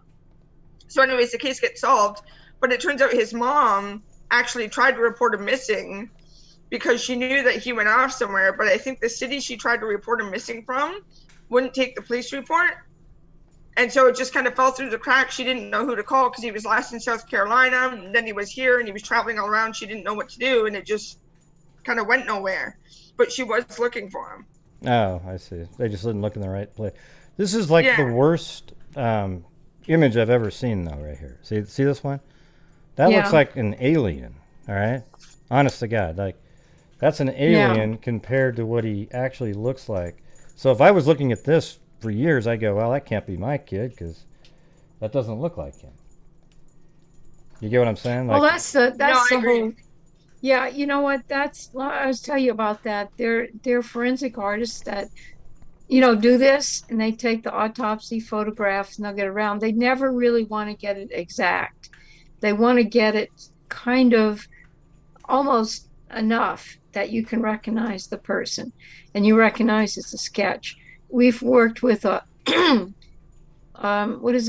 a visual effects artist, special effects artist in Canada, creating maybe more lifelike pictures of the Somerton Man. It's out there. His name is Daniel Bozart. And he told us you don't want to make it too realistic, because if you do, you're probably going to make a mistake. And, some subtle mistake. And the family's going to see this beautiful artificial intelligence, a person sitting up, looking in their eyes and talking. And somebody's going to say, that can't be my relative. He really didn't look like that, because it's subjective. What's interesting too is right here, even though we know it's the same person, he has a completely different look to me from the side, you know, because he has you can almost see an ethnic. What do you see right there? You were gonna assign like he sort of has I don't know, doesn't seem 100% Caucasian. No, he almost kind of looks Hispanic to me. Yeah, a little bit, all right, a little bit. Yeah. Or possibly Italian, or. Now his head doesn't stop right here. I don't think. I mean, obviously it goes it's inside of a pillow, that I think, unless his head, yeah. I wouldn't say Irish. Mediterranean. Yeah, it would be great to see a color photo of him. And then on there, he doesn't look like what we were just saying, right? He looks Right. like, yeah, it's weird. See, that's what I'm saying. From the side, he has a different look completely. Not completely, but it looks like a different person, a different ethnicity from the front. So it'd be kind of interesting to do a show where we all guess, and then it gets loaded up. You guys don't have anything that's sort of like phenotyping that comes back? We do have an admixture that comes back. So usually when we upload to GEDmatch, one of the first tools we use is our Oracle. And what it does is it gives us a pie chart. And it breaks into all the different ethnic kind of groups that you could belong to. Mm-hmm. And then we have another tool called Oracle 4 that takes the 4 most likely to be populations that the person is from. And so it might say like East German, Scottish, Sicilian, and another one. I can't think off the top of my head. I'm not great at that. Basque. It might say Basque. And it will give us ideas of what ethnicity we're looking at for the person. Yeah. Italian might be a good guess. Somebody put up there. Yeah. I would say so. I'd say Mediterranean, Hispanic, Italian, that kind. Yeah, and then we get the color photo. He has red hair, and there's there's freckles. Yeah, freckles. Okay. Oh, he's from Ireland now. Yeah, yeah, but I don't know if you guys have any more questions people have, but you guys been on for an hour and 40 minutes already. That's kind of a long time. I did pass. I don't mind. I'll just like to talk to people. That's all. Okay. See, I haven't been on in a few weeks. Just had, couldn't make it. So yeah. I'm glad just, see I was kind of wondering if Susanna McGillifardrick would be there tonight, because we always kind of chat about our names. Yeah, I don't know where she is. She hasn't been around for like 8 or 9 days, so maybe 2 weeks. Somebody sent a dog after her to go look for her. Yeah, well, I sent her a email to see where she's been, but she didn't respond. I don't know where she is. Hope she's doing okay. Anyway, she's the one that has the watch pig that never boils. Yeah, that's right. That's where that came from. Gotcha. Dan Carr typed it in. Mugs have been made. you have that sitting around? You should Yeah, I have my mug downstairs. I don't have it. Oh. I haven't even used it. I'm waiting to do something sacred with it. When we solve the Bibb County, I'll take a sip. Wait. You got a mug? Yeah, it says, I didn't get a mug. no, it says a watched pig never boils. Oh, okay. Give I thought it was a Misty great used mug. I was like, wait, hold on. Oh, no. Well, you got to give Misty I'll send you something, the We Are Freaks mug. How about that? Yeah, thank you. Okay, you got to send me your Yeah, there we address. are. though. There we Yeah, are. I'll Oh, send there's my Dan address. Carr. Okay, Hi, Dan. there he is. Hi, Dan. Yeah. I couldn't breathe that night. Yeah, you were struggling. Yeah, I had a little sign I held up. It said "Send help" because I couldn't. Yeah. Let's see. But man, I mean, we're so it's so amazing that you guys are doing what you're doing, and I think everybody's just we got some geniuses right here. Well, I'm trying to think of all kinds of other, interesting little tidbits of cases we've worked on. We've done, I think so many, we have done dozens so far. Some of them really kind of are very slow cases that, like Misty said, the Madison, the baby, it's taking forever. We almost had it. We almost had it when Misty thought she found a child that had, you can tell them about that, the child with the... So I was trying to think outside the box, and with Madison, part of her condition is she had micronasia, where her chin is very small and her head was misshapen and somewhat deformed. So she had a feeding tube implanted in her. They found like the little button for the feeding tube. And so I was like, well, you know what? She was found around Houston, and a child that had a feeding tube, she probably needed to be treated by somebody who specializes in this condition. So I had the law enforcement contact we're working with reach out to Houston has a craniofacial specialist clinic that deals with kids with feeding issues and this specific condition. So he reached out to them, and I made up a little flyer that said, you know, do you recognize me, and put her face on there and wrote down what we know about her. And we sent it off there, and he gets a call like a week later, and they're like, yeah, we think we got your girl. And so we're, you know, ecstatic. We're like, oh my gosh, like this is insane. I can't believe this happened. But fortunately, she is alive and well, the one that they found. It's through their medical records, and you know, she's living her life and doing her thing, that's great. But it was one of those moments where after 2 years, I, you know, had thought, okay, we finally solved it. This is it. This is, you know, we can figure out the identity of this little girl, and it was not what we thought it was. So that doesn't happen a lot, but you know, there are hiccups like that, especially in our long cases where we get excited for things that just don't work out. Wow. Yeah. You know, and the average solve time is 60 days once we get the genealogy, and we start on that. Don't think this is a rabbit out of a hat. I know Misty just found a rabbit on that last case, but that's a relief. That is wonderful. That's like, oh my God, experience. You know, because you see it and everybody gets real excited, and you go to the press conference, but what you don't see, it took a long time. Belle in the well took 16 months. Jeez. And she was from West Virginia, and everybody in West Virginia is related to everybody else in West Virginia. We looked at almost 200 matches on that one, and they were all related.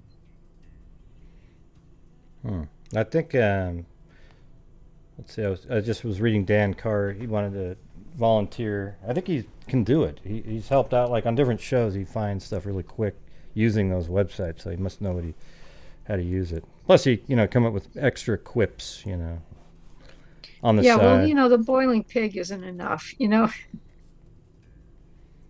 His wife says he's good at it, so I would leave you.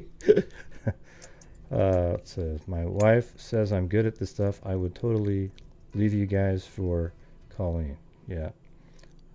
Oh, it's mainly. Well, why would you have to leave us, Dan? Well, I don't get that part. You'd leave us. He said he'd have to leave us to go work there, but it wouldn't be like he couldn't keep watching the show, you know.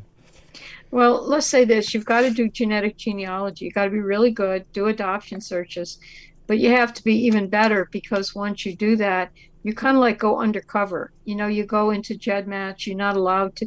One gal wrote me, did incredible work, but she used Ancestry all the time. She didn't know anything about GEDmatch. And I said, well, come back when you do, because we don't use Ancestry. We don't have the glory of 20 million people on the website. We need to use GEDmatch, which has 400,000, or Family Tree, bring them in. So you go undercover. You're not going to have a lot of luxuries. It's like wilderness camping, the equivalent of genetic genealogy. You can't really talk to anybody. You can't really reach out to lots of people. You can, on occasion, on exception, reach out to somebody who's a little bit distant and won't know your killer or your John Doe. You can do that if it's far enough away, but other than that, you don't have the luxuries. It's like doing a regular adoption search is like staying at the Ritz, you know, with the room service and the. But when you do this kind of stuff, you have to make do.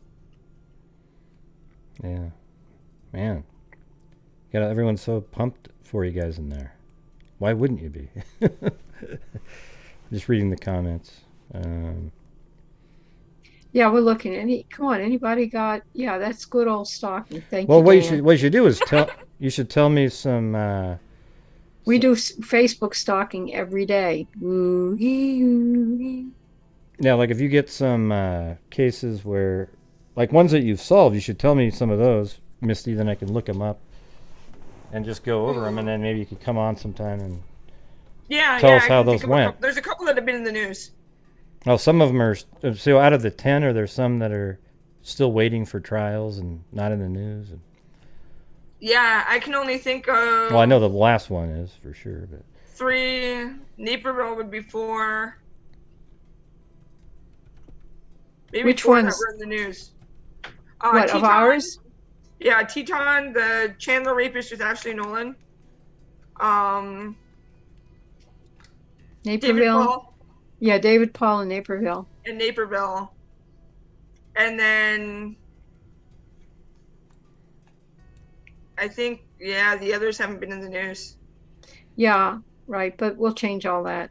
you know, it must Yeah. be. I think that part. I know the feeling of like solving it is great, regardless, but it must be a little bit of a downer that you can't, like everybody else that's been following some of these Jane and John Does. When it all's said and done, they say, "Well, we don't want their name out there," and then it's like, God, all these Well, people. that was really hard with Lyle Stevick, if you remember Yeah, him. yeah. One of the because a lot of people, that was our first case where we took donations and we financed it in 12 hours.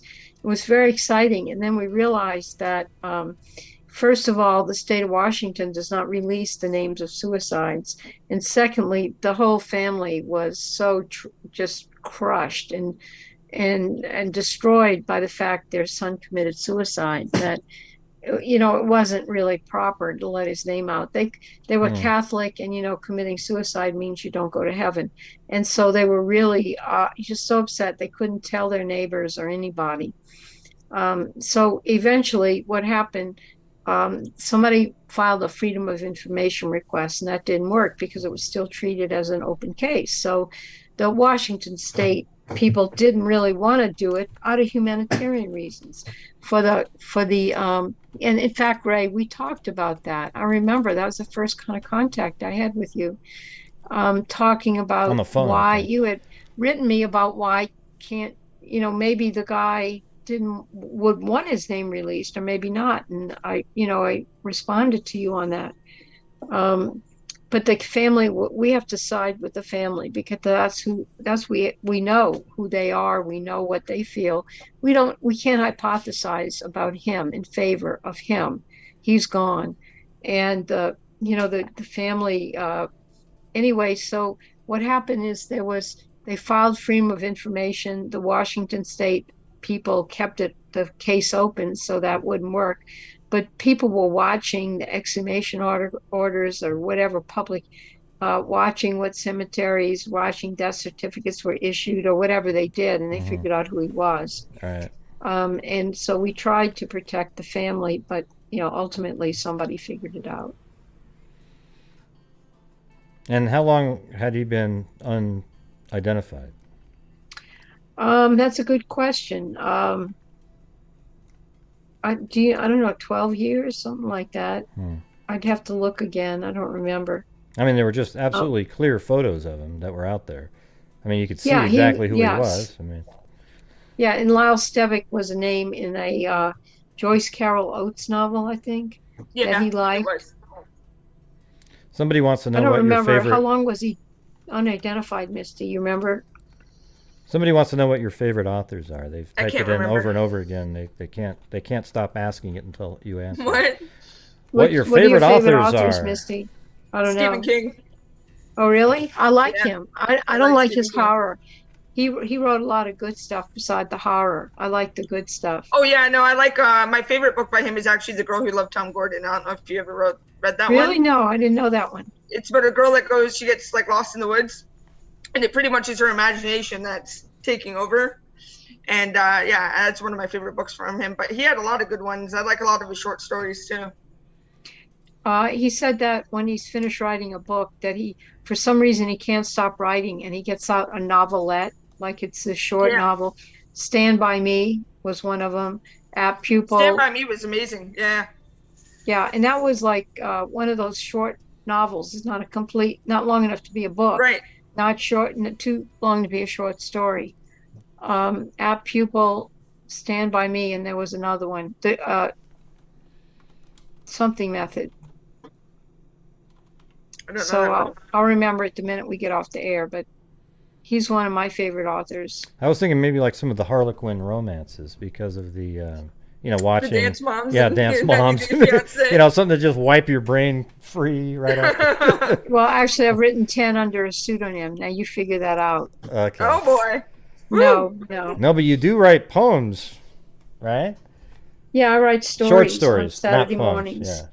Yeah, I write stories on Saturday mornings. We're gonna have you do Most a of reading session one night of those. Oh yeah, okay, yeah, that'll put Club. right before everybody goes to sleep at night. Yeah. I'll read them a bedtime story. Yeah. Yeah. Let's see. So my favorites are Stephen King. I really like. I don't really read as much as I used to. I used to read a lot more. I like classics. I'm sorry, I'm an old person. I like Faulkner. I like John le Carré, Smiley's People. Those novels were great. I like And the Band Played On was a great book. About the AIDS epidemic. That is a fabulous book by Randy Schultz, who eventually died of AIDS. All the Faulkner books, because they're from about the South, like where I'm from. I know those people. Yeah, how do The you have Snopes. time to do that? I don't have any time to do anything other than my work, my show, and that's it. No, I don't read that much anymore. I read short stuff mostly. I don't know. I just don't have the patience. But I read stuff about the Holocaust because I do a lot of Holocaust work. Stories like the Diary of Mary, what's the name? Berg. The Diary of Mary Berg. That was good. She was her mother was born in the United States of Polish parents. So and then they went back to Poland. So the mother was American, really living in Poland as a Polish person, but she was American. And she married this Polish guy, and they were Jewish. And then with their kids, they wound up in the Warsaw Ghetto. And so they were American, though. Mother was American, so they got special privileges. And they eventually were taken out and allowed to go to America on a prisoner exchange. And during her stay in the Warsaw Ghetto, she wrote a diary about what she saw happen every day and how people were hungry and how they managed their own selves and how she got out and always felt bad. And they got to an intermediate place. They were taken out of the Warsaw Ghetto but allowed to stay in a building nearby. And she could even see her friends over the wall and talk to them and wave to them. And then finally they had to move on to like a hotel or what's it called, a resort area they were using for prisoner exchange and for people to stay temporarily until they moved them out. And she always wondered, they all died, all her friends died, or because they were resistance fighters. And I love that. And finally, when she got to New York, she went on the radio. Somebody picked up on the diary. She was trying to tell people what was going on, but she finally couldn't. Nobody would listen. So she just, took the book out of circulation, never spoke about it again.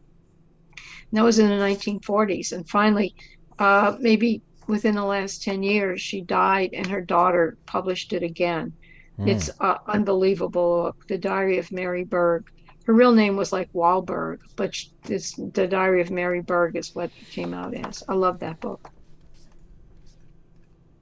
It's crazy. There are a lot of absolutely nightmarish stories from back then. Yeah, well, in her case, it's more like not about the concentration camps and the death camps, more like everyday life. Like how Anne Frank was Anne hard. Frank was a little bit like that, right? Like the Anne Frank, they were in hiding. Yeah. So that was another. So I read that. I like Stephen King. I like Faulkner. I like John le Carré is a good one. Kurt Vonnegut. I like, I don't read as much lately, but I like those kind of books. Awesome. I'm old. Yeah, the topic that I always try to get people to talk about, or to look at the video that we made was the one on the chimerism. Yeah, that's a good one. Yeah, chimerism is the craziest thing that, ever really. I don't even, Yeah, yep. And there was an article in the New York Times. I don't know if I mentioned this. The guy's name was Chris Long. It was in the New York Times within the last couple of years. He had a bone marrow transplant, and they went and they monitored to see if his DNA was the only DNA in his body, and it wasn't. he still had his own DNA.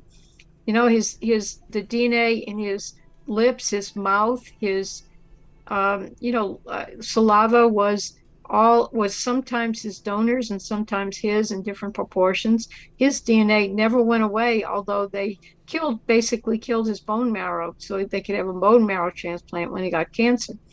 So then they tested his hair. I think his hair was all his own DNA. I think that's right. But his semen was all his donor's DNA. So if he ever conceived a child, the child would be that guy's child and not his. Yeah, and if he raped somebody and killed him, and then then they came back, it would actually be the donor that they would arrest. Yeah. Yeah. But I bet they'd probably go, it would be a lead, right? And they'd go, wait, that can't be him. Yeah. He's not even alive anymore. He had, because, you could probably donate marrow and it's stored, right? So he could have actually been dead before. This donor was young. The donors lived in Germany or something, so, yeah, but I get it. And they sent his DNA to the crime lab and they didn't tell him what the catch was. And the crime lab was going, well, this is a mixture. No, can't help you. But it was a mixture of the guy with himself, really. That's just bizarre. Creates a lot of issues it's not a very common thing, but it's probably more common than we think because of the bone marrow transplant issue. That happens a lot. But, natural chimerism is kind of rare, I would imagine. Yeah. Yeah, In Cold Blood, too. That's a good one. And that movie was good, too. How did you guys meet? Somebody asked. Or LM asked. I was a big fan of Miss Colleen. And, oh, thank you. I didn't know that. Yeah. So I've always been into true crime and, genealogy and all that. And, I sent an email to the DNA DOE project when she was still working at the DNA DOE project.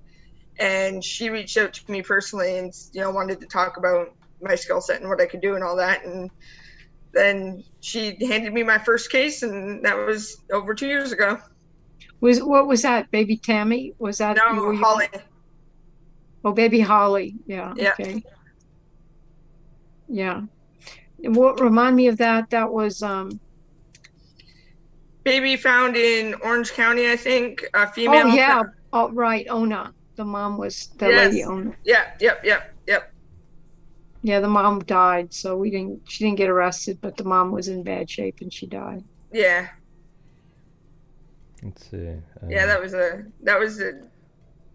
I remember you said to me when you gave me that case, you're like, how do you feel about working on infants and children? And I was like, I didn't really know, but yeah, that was my first you just kind of shoved me into it and was like, here, I've got this case, work on this. I'm like, okay. But no, it's been great working with you, Colleen. Yeah, well, same here. You're a good sport. All the ups and downs we've had, you're a good sport. So I'm really glad about that. Thank you. I try. You too. Do you guys ever get to meet? Do you ever meet in person very often, or? We went to the American Academy of Forensic Sciences conference was it February? It wasn't this year. So a couple of years ago. Yeah.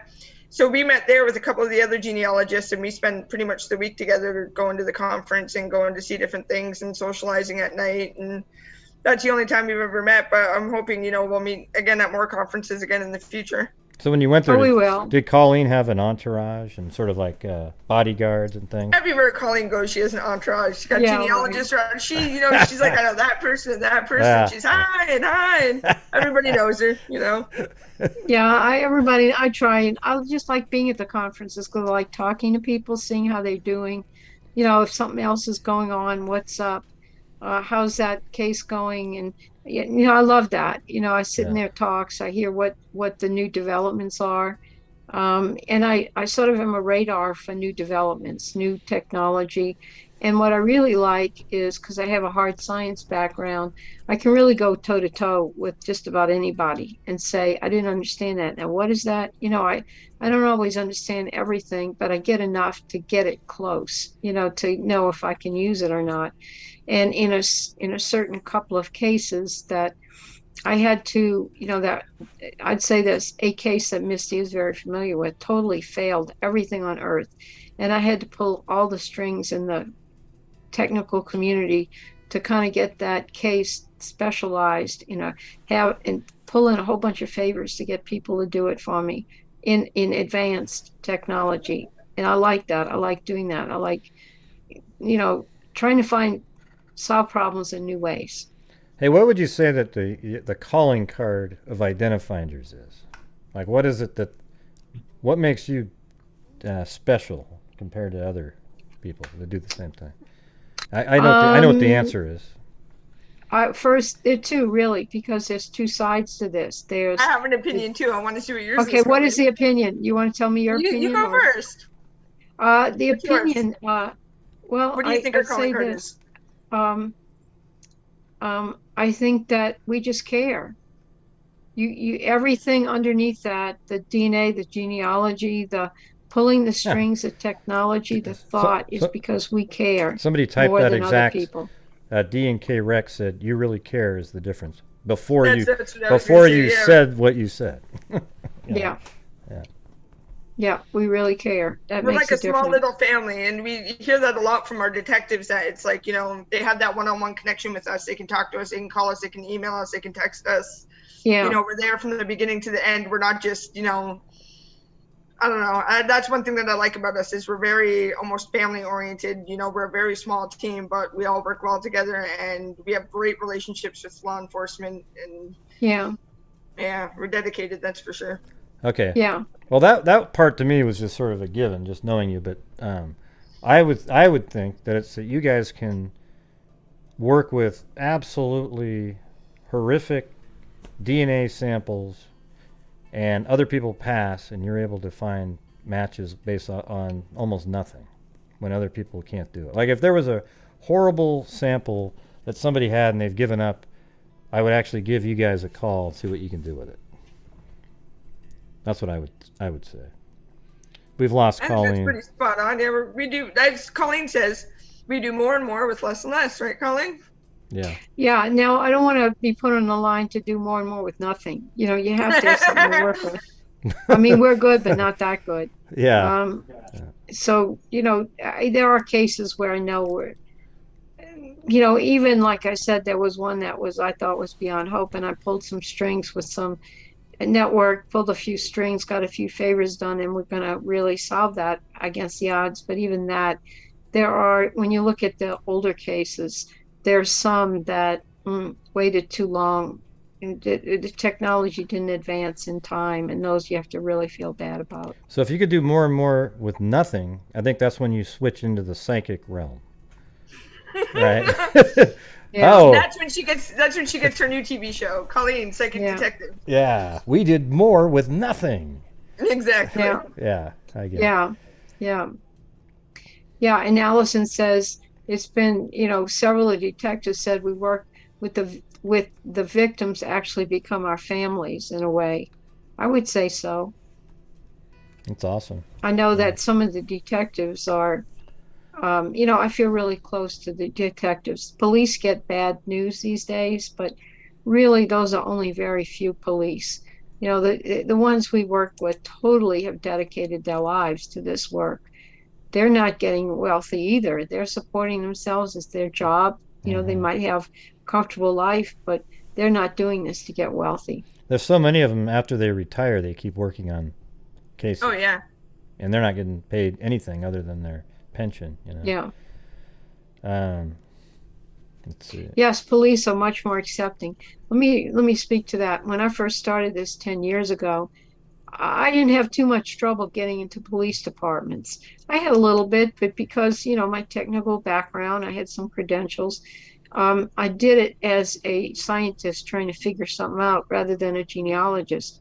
Because back then, a genealogist called, and the question would be, hey, I'd love to help you with your cold case. And they'd say, great, what can you do? And they say, well, we don't know, but tell us what to do and we'll help you.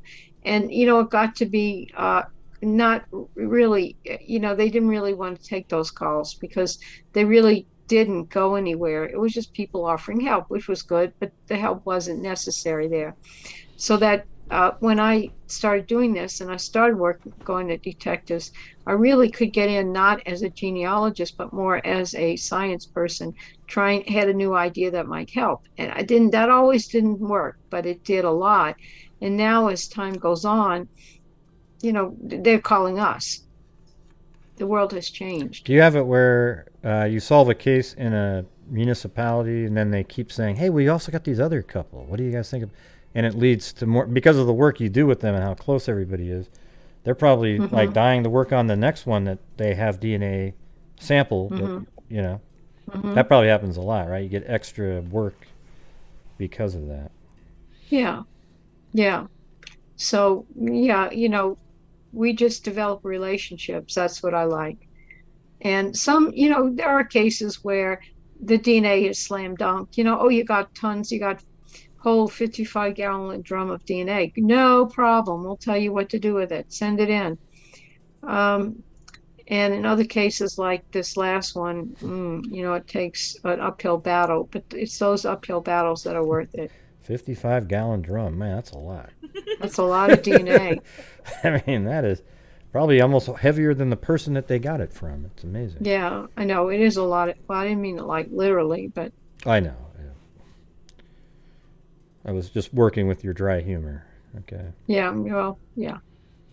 Yeah, so, you know, it's, I think what makes us different is that we care. We just love this and love bringing.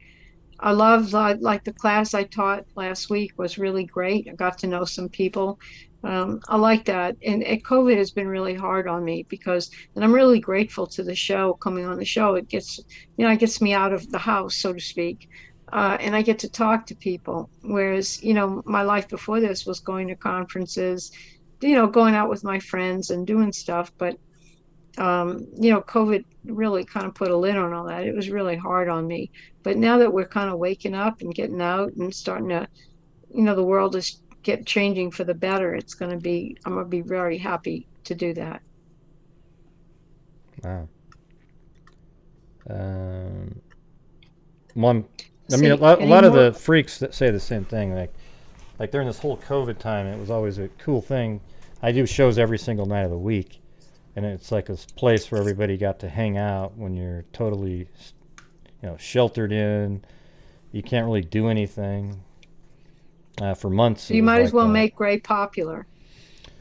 Yeah.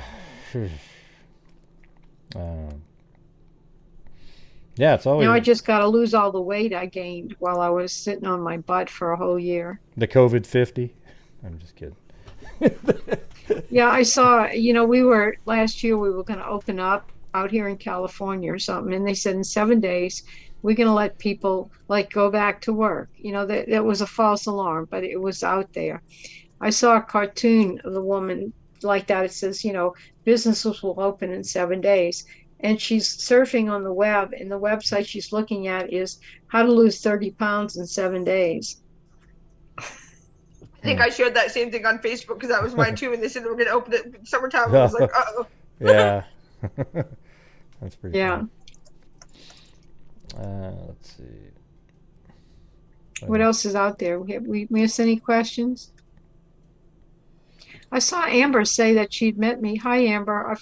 I'm sorry, I see Amber F. Can you remind me? We met a couple of times.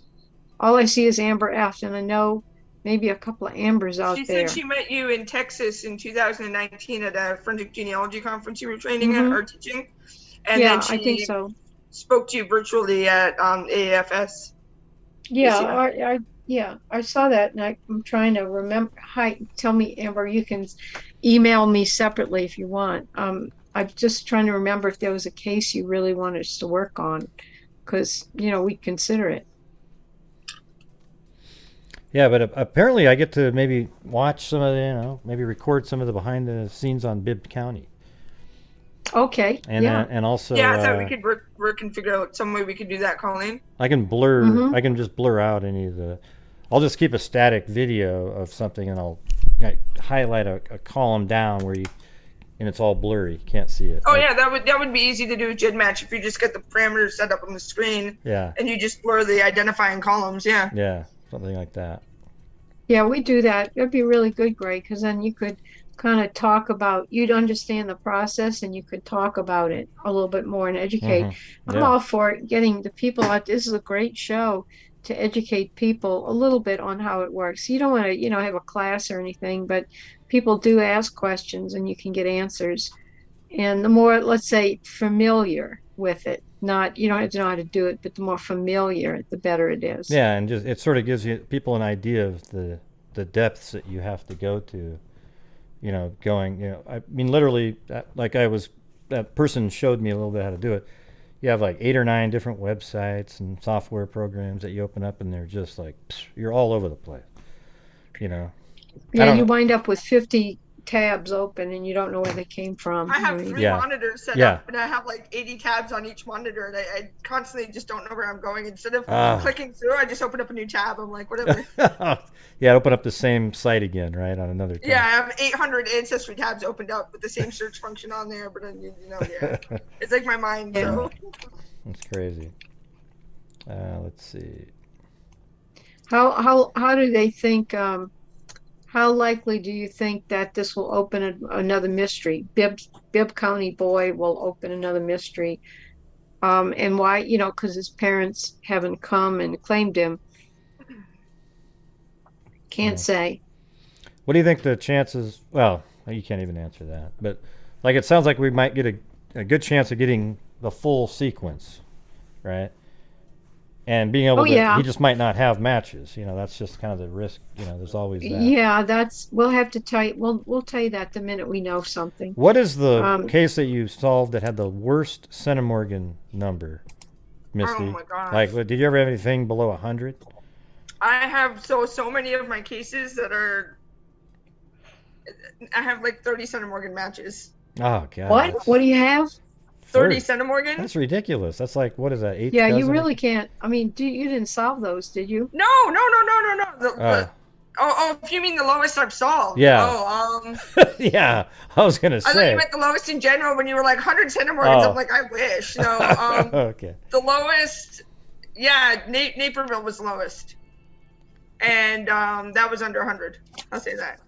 Wow, that's way. Mine. Okay, I cheated because mine was the one with the matches back in Colonial Virginia. There were 40 centimorgans on the average, 42 on the average. I had like a little tab, and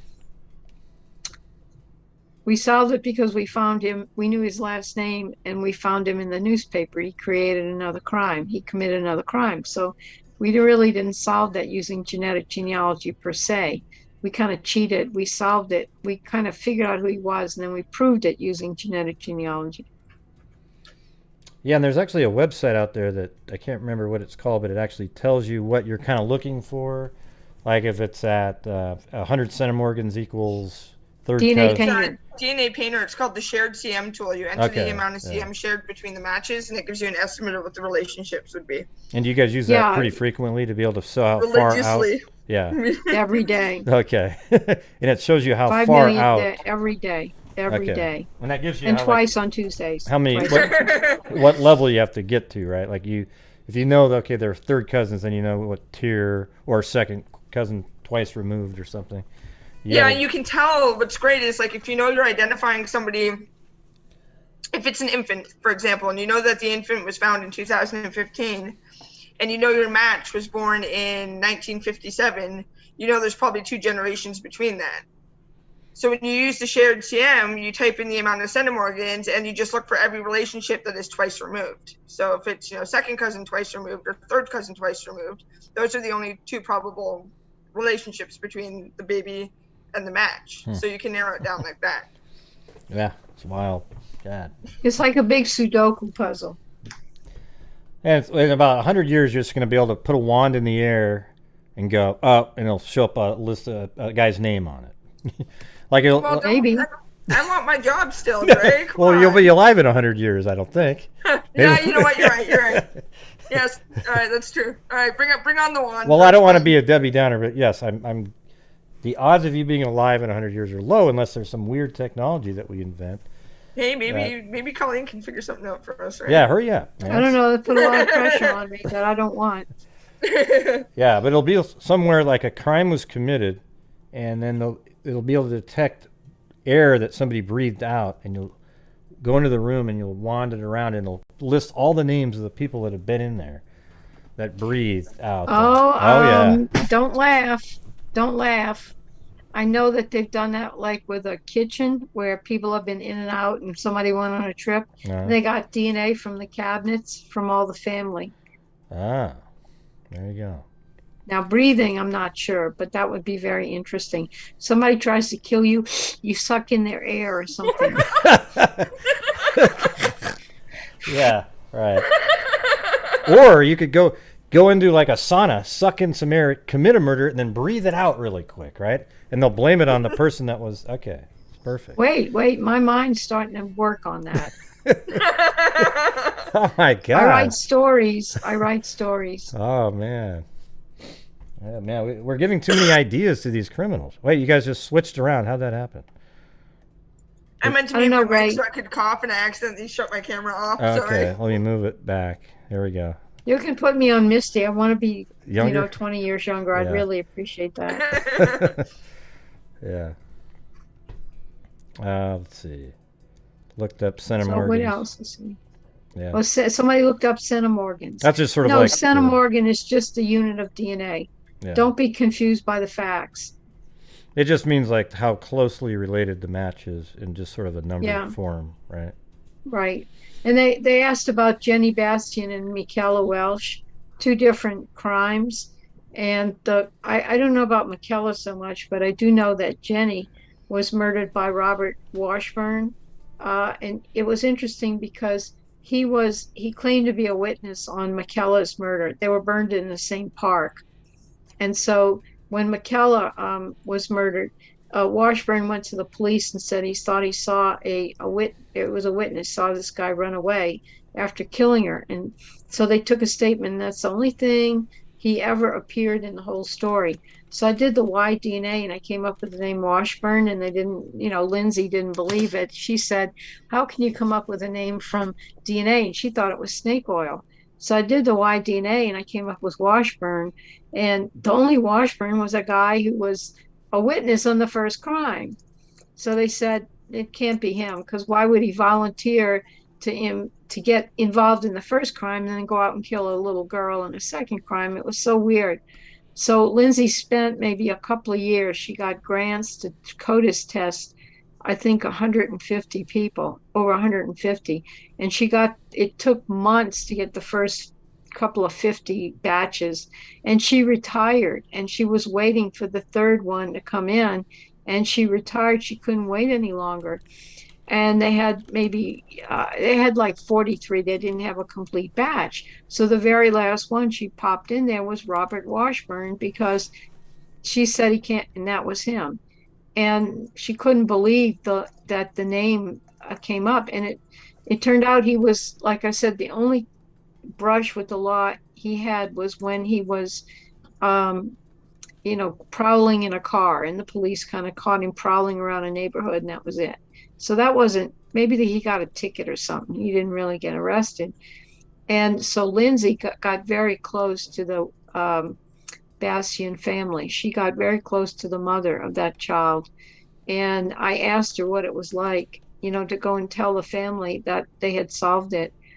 And she said she went in, full dress uniform at 7 o'clock in the morning, and she was standing on the front porch, and she didn't have to say anything. Why else would she be on that porch after so many years at 7 in the morning? And that was like the moment, when you haven't said anything yet, you're just standing there knowing what the next few minutes are going to be. And that was, bringing that release to that mother. And that's, what, just like Julie Hansen, never deserved that. And the man was living out of state. He had lived, and so when they went to knock on his door, he must have been real surprised. He thought they were asking about Michaela Welsh. He thought they were taking a swab for Michaela Welsh. He said, sure, go ahead, knowing he was not involved in that, something like that. He didn't realize what they were really doing. I don't think they really disguised it. I'm not sure what happened, but he gave a swab, and the rest is history. Yeah, you guys are just like, you're freaks now. Look at the way you just interact in the chats. We'll have to get you you got to send me your address, Missy. You got to get you might have to even send you a hoodie. Ooh. Too. You know, you guys can all be part of the freaks. Yeah. I like it. Yeah, everybody take DNA, upload to GEDmatch, opt in. Yeah. Yeah, definitely. And opt they in. asked about DB Cooper. I want to tell you, I am involved in that case.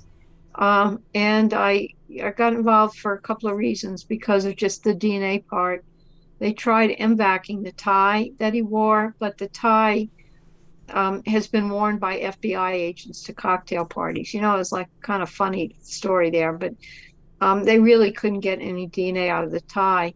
But they found these, it's on a website somewhere, they found these metal particles on the tie. And it was almost like you work around where there's fumes with little metal particles like aluminum and silicon and stuff in it. And so they thought he worked at a place where, that kind of material was used to make oscilloscope screens and high-end equipment screens for planes and stuff. And so I'm helping advising them on that, looking at that to see if I can make any sense out of the data. I'm really good with data. Not that I'm a metallurgist or I'm a material scientist. I don't know what the combinations mean. But if there's something that stands out and then there's more metals at the bottom of the tie than the top of the tie and things like that. The tie itself has been probably exhausted with the DNA on it. They're going to try a couple of other things, but it's so old. It's 50 years old and it's been handled so many times. And the only thing is where those metal particles came from. It was a clippy tie that, let me turn the light on. It was a clippy tie that was purchased by like restaurants, and that didn't help, did it? It was purchased by restaurants and other like organizations where everybody wears a uniform and you have the same tie. So you buy a big box of them and you give them out to everybody, all the guys that work there. So it wasn't a special tie. And I know Eric Gullis has a lot of theories about who he thinks it is. They think that the guy, they found money on was a Columbia River or something, on the bank of the Columbia River. And they found it right after the river flooded. So they could kind of time a latest date the money could have been there. He thinks that the DB Cooper, who he thinks it is, whose name I cannot remember, actually took the money and probably worked overseas for a while and could hand the money out, once in a while and spend the money without people picking up that it was marked. So that's it. I am trying to help them, but it's thin ice. There's really not that much. Was that left just after the takeoff that he got out, or was it on a landing? Left takeoff, right? Because it's he hijacked the plane. Right. It's very close to the airport, though, where forced landing. Got a couple of parachutes, bunch of money, and then we had actually a Zoom call with Eric one time. And he explained the plane route and stuff like that. And he jumped out over somewhere. So the plane came from somewhere else and then took off again from Portland, right? And then because there's an airport right off the Columbia River over there, the Portland Airport. I don't know if that's how it is. I can't remember. I'm sorry, I can't remember. But yeah, what a crazy. It was all in the same area. I mean, it's just such a incredibly, it's like a really brave thing to try to do too. Open the door and then just hop out with a parachute. Yeah. I mean, that's wild. They think a lot of people just think he died. Yeah. Yeah, about the question of getting DNA from inmates. In fact, they're trying to do that. That's it's called OWD DNA, OWED, OWD DNA. And they're going back over, the case files to some people this is what I was talking about yesterday to the Attorney General's office, is that some people, for example, were sentenced to time served. So they left the courtroom and they told them, by the way, you still have to give your DNA, so go report to the sheriff and do that. And he never did, and the sheriff didn't follow up. So there's a lot of reasons why people's DNA didn't get in there. People were tested on their way into prison, but not while they were in prison or while they were released from prison. And they should have done that, but they didn't do that either. So there's a big push, especially like in Nevada, and Amber brought this up, that to get more people tested that are already in prison, that are. Yeah. And part of the problem with that was there was a change in the law a few years ago that said that how was it? Something like when you're in court and they're sentencing you, that's when you have to give your DNA. But or that you had to go register, or you had to give your DNA. But the problem was people, when they were trying to figure out testing people in prison or getting out of prison, when they were adding that to the whole population of people that needed to be tested, the problem is it's not static, because people are getting out of prison and then they're gone by the time you figure out what you need to do, because it's a dynamic, and then they move around. Yeah, so, well, but I think my idea is that they should take every single criminal that's in prison and force them, if they're already doing CODIS, upload to GEDmatch. They immediately, every single prisoner has to be uploaded to GEDmatch, and it stays there permanently for law enforcement use, forever. Well, that would mean taking the swab, Yeah, and getting it DNA'd by Ancestry or somebody, getting that converted, making like a little company that does GEDmatch just for criminals. Yeah, I mean, I think it would be absolutely, just as a swab, right to that company that you have to go to sequencing, and then right to the company that. No, because if you're alive, you just swab your mouth. It costs $100. Oh yeah. So you could just it would cost, like, let's say, it'd be in the billions, but I think it'd be worth it to put millions of people into that database that actually have family members that are more likely to be criminals, to be honest with you. Well, I can see that blow Ancestry's mind, because they don't want us working on forensic cases. So let's take the population of Nevada in prison, get them all tested with Ancestry, buy everybody one of those kits. Yeah. And then suddenly they don't have the forensic cases, the unknown serial killers in there. They have like all the inmates in the prison population in Nevada suddenly in Ancestry. Doesn't that defeat the purpose of not doing the forensic case with us? Kind of. And then they all download and put it in a GEDmatch. Well, I mean, I think there'd just be better if you could get another 2 million people in GEDmatch that are they're already criminals. So you put them in there, and that's becoming a criminal. You had to upload to CODIS. You got put in CODIS. I kind of like that idea. I don't know what the difference would be then to say, well, you're also required to be on GEDmatch. It's the same swap. Nothing. Yeah, so you get that on there, and now you've got a few million people in there, and even if they're not the killers, it just creates a larger database of family members and so forth. I like that idea. Oh, cool. We should do it with like all around. Maybe you could even do it where you do it from all 50 states and a certain number of people. Maybe like 10% of the criminal population. Then you've got a nice. Never thought about that. It says, Gene was saying, in California, even juveniles are swabbed into the system. Good to know. Any cooler? Oh, yeah, I could get cooler. I won't tonight, though. Too tired. I'm surprised they do that. Isn't that going to hurt the self-esteem of juveniles? Well, you've already robbed a bank. Well, I was just thinking, what time is it where you live, Misty? 8:30, 10:30? 10:30. Okay. Yeah, it's kind of dragging on. We're going to have to... Dragging on. Come on. No, it's actually, this is interesting stuff. I didn't mean to say it exactly that way. No, she did, everybody. Whenever I get done, she calls me and goes, man, Gray. Jeez. Oh, well... No, she doesn't do that. There's, I want to say we would like to do the Delphi case, and I did call Jerry Holman about it. So that's still, they're still probably deciding what they want to do. Oh, there's Allison with all her Z's and stuff. We'd like to do that. I'm not familiar with Allison Foy. Are you, Misty? Do you know who? I don't think so. I was actually going to Google her quickly because I yeah, and see who that is. Because if you know what, we want everybody. Go ahead and tell us. The cases you want us to.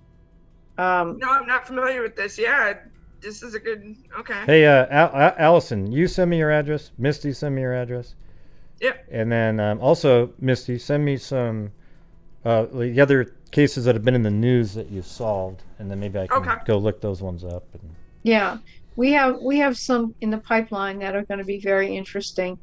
Well, you know what? We're always going to have stuff in the pipeline. We Yeah. just did the Naperville case that was in the news. So you're gonna, we're gonna be back with a lot of other things. And when, the thing is too, I think this was one of the first cases from Illinois, if not the first case.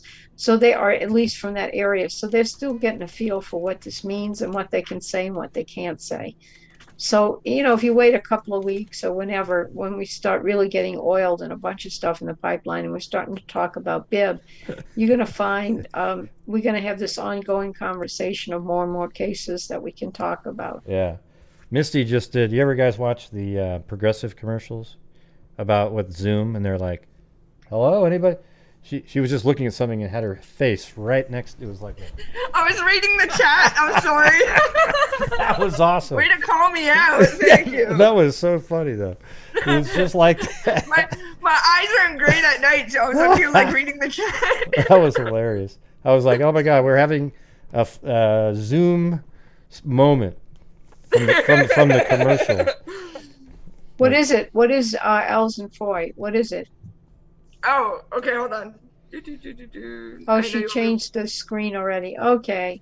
You want me to read it to you? Let me see here. Well, I just want to know what it is. You can, if it's a 10-volume set encyclopedia, I wouldn't have time before I get up in the morning, but.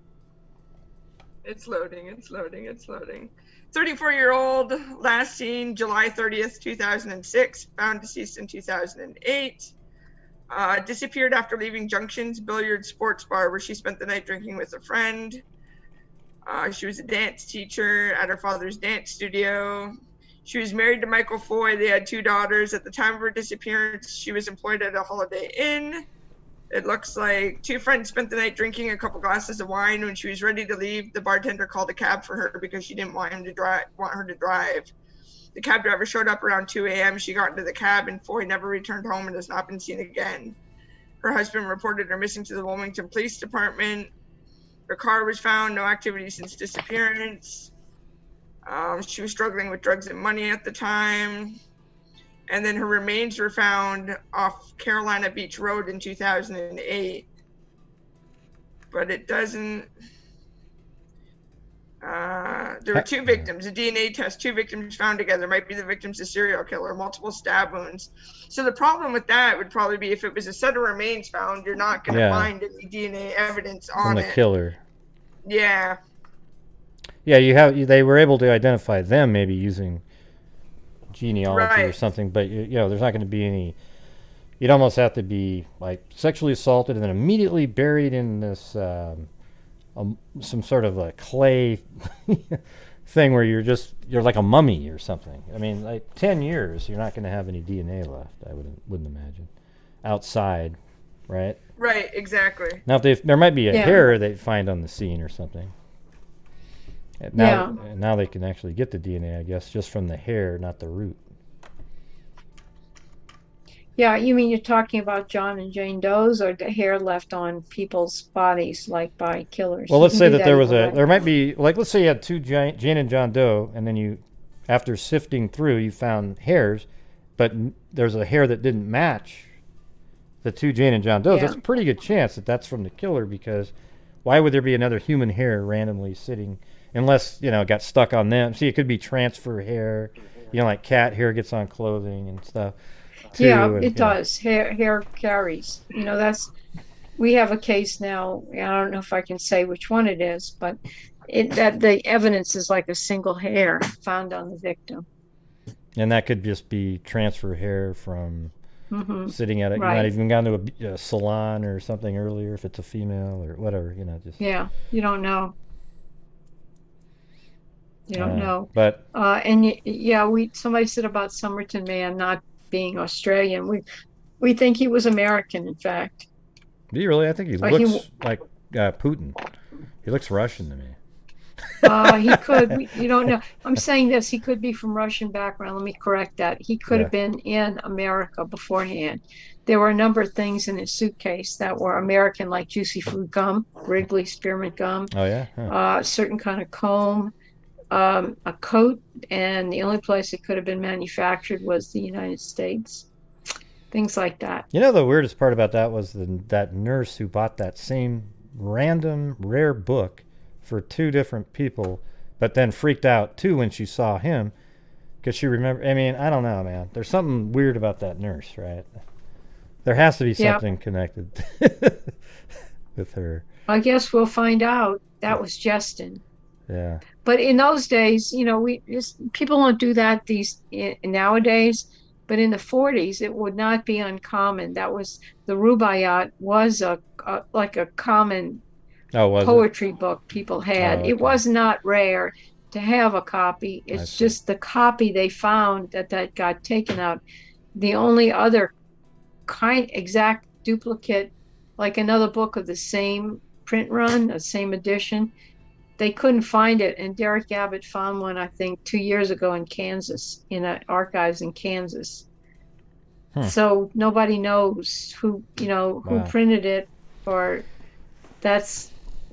actually the book itself it wouldn't have been out of line to have the book and give it to a friend. It wasn't that uncommon. I wouldn't be surprised if there's sort of a weird spy angle to all of it.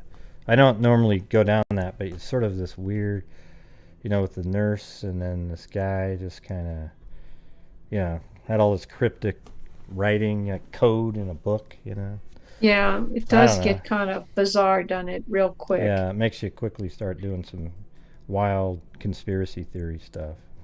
Yeah. Like almost immediately. And then you're going to be disappointed when you find he's a milkman from Poughkeepsie that just needed to make a laundry list and he didn't have anywhere to write it. So I was going to throw in maybe he worked at McDonald's, but there wasn't one back then. So I don't think. Yeah, you don't know. And I just don't want everybody to get their hopes up that he's some kind of real interesting human being that had this fabulous life. Yeah. He's probably just a guy that died on the beach.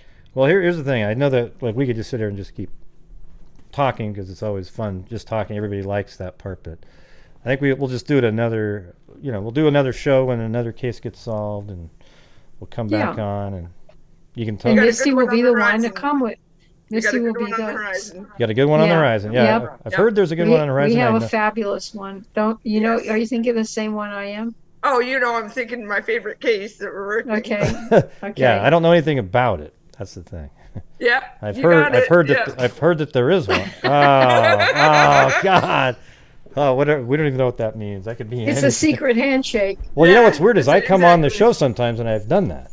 So I don't know, man. Maybe there's some kind of weird. Maybe it's you, we're Gray. all on the same vibe. There's something going on. Yeah. Well, I do this little robot. I start the show like this sometimes. Watch. And then I go. Hey, I don't know. Is that the secret great? I don't know what it is, but man, that was weird. I was looking in a mirror with you guys. It's like radar. Yeah. But anyways, I just think it's so amazing what you guys do, and I'm really feel honored to have you guys on every time that Colleen comes all the time, and now Misty's on here for the first time, and it's really, man, you guys should be really proud of yourselves for what you do. And well, we like awesome. Working with you guys. We like, we come on, you can ask us questions and stuff. And we appreciate the support because just imagine we solve our first case. We're going to so excited about Bibb County. I mean, when we solve it, we're going to have a big Gray Hughes party. Oh, yeah, absolutely. Oh, yeah. Yeah, do the wave. Do the wave. Yeah, well, I'll probably go just back on as my single face here in a minute. I'll cut to the different screen, but I wanted to say thanks again. And, man, good luck with those other cases. And how long do you think it'll be till that new one, that one that you're just talking about like this, is solved? I would say within the next 3 months. What do you think, Colleen? I hope it's sooner, but maybe. I hope it's sooner, but I'm just in case because we got to wait for all that stuff, and you know what I mean. Yeah, we sent away for a whole bunch of records and stuff we really need, and it's a slow process. You deal with bureaucrats; they don't have anything better to do than just sit there and drink coffee and move the papers around and make it look like they're busy when they're not. Yeah, and Misty, you're doing the Bibb County one, though, right? Yep. All right. Boom. All right. All right, well, listen, you guys, we'll see you next time when you come on, and I'm sure we'll be communicating randomly before that, but I really appreciate you guys coming on. No, thank you for Yeah. having us. It has been great, and thank you, freaks, for all your support and everything. Yeah. Thank you, freaks, everybody out there. Thank you, Gray. Yeah. Well, thank you. Yeah. Have a good one. All right, good care. night. All right, bye-bye. Okay, we're going to sign off. Bye. Bye. All right, there we go. Ah, hold on. Let me get to the. Yeah, that was awesome. And thank you all for supporting the channel in there. I really appreciate it. But man, don't you just love when they come on? You know, they're just, Colleen's been on a bunch of times. Oh yeah, maybe I should take a little beach break now. Ah. Yeah. Man, aren't you guys just really pumped to get the Bibb County case when that one gets uploaded, just to see what's going on, man? Oh man, cannot wait. Cannot wait.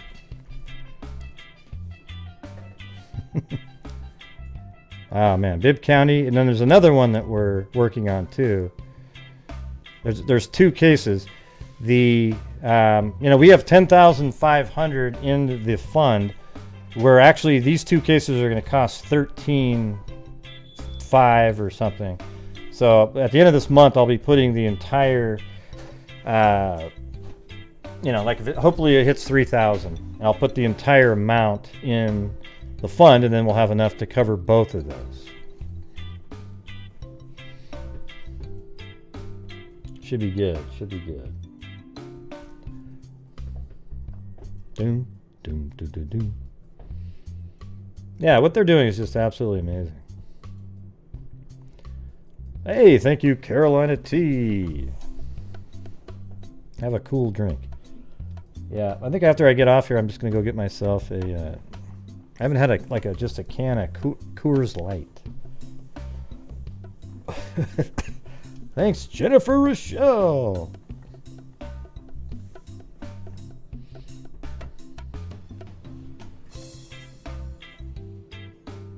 Anyways, it is all you guys that make it happen. I do the shows that you guys, you want to support my channel to keep my shows going, and then we donate a massive portion of it to these charities. And I do have a PayPal account too that, if I ever run low on something, I can throw it in there.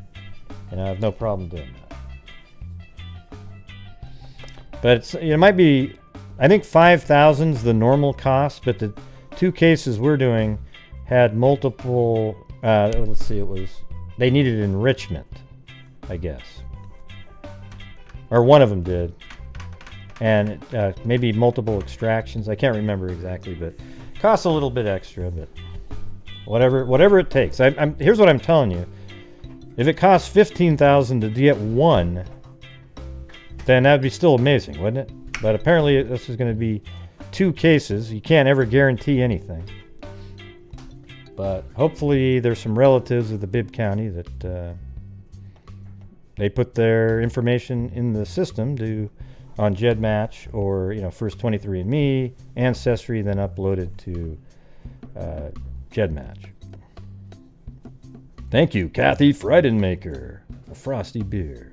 Thank you, B. Hold, Miss Marple, Miss Angels, and Carolina T, and Jennifer Rochelle. Yeah, don't you just love it when this is the first time Misty's been on, but every time Colleen comes on, it's always, it's just fun. They can just talk forever. They got so many things to be talking about.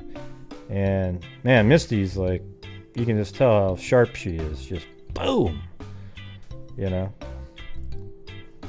Unbelievable. So if you're still out there, thanks for coming on the show. Really appreciate it. We'll have you on again.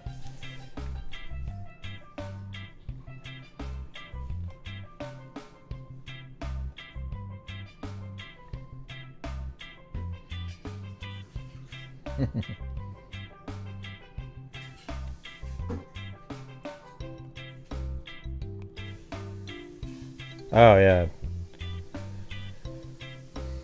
Yeah, I always feel like my IQ drops dramatically when they're talking. You know, it's just... I mean, I feel like I'm learning something, so obviously we're getting smarter. But at the same moment, you just feel like this little... Yeah. I'm actually talking to a rocket scientist. Yeah, you can tell how dedicated Misty is. Very, just so excited to be doing what she's doing.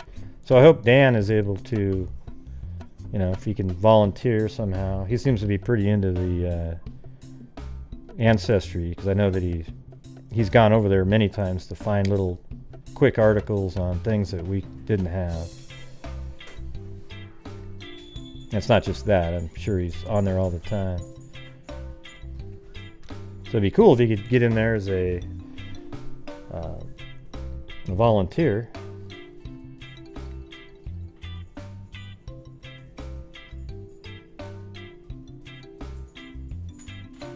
I know. That's amazing. I think we're so fortunate to have them as, you know, working with them, you know, helping them out.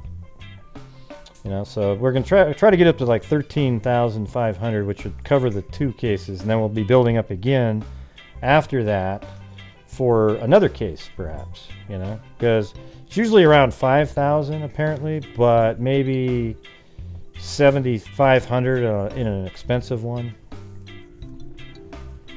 Because you got to pay the genealogist too, right? That's part of it. I mean, as much money you can get to Misty or Allison, who's also a genealogist, the better, right?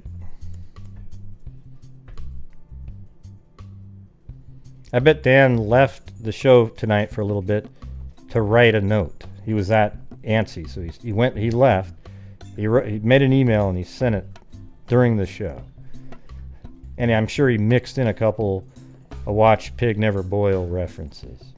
Never boils. Right? Did I get that right? Come on, Dan. But I didn't like when Dan said, "Wow, I'll even bail on this show if I could." Well, why would you have to bail on this show? Man, that's mean. Oh, come on, Dan. You know you went over it. Yeah. All right, everybody. I am going to... I got to go to the store here. I got to buy something. A card. I know it's getting kind of late, but definitely... Man, 3 hours and 5 minutes. Man. It's wild. I wonder how that happened. Didn't we start at 6? But it's only 8:50. How could it be recording for 3 hours and 6 minutes? Man, we're having one of those weird UFO moments. Weird.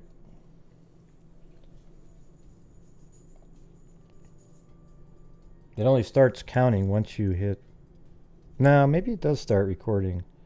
Or it goes live as soon as you hit the start streaming button, but it's not connected to YouTube yet. Okay, good.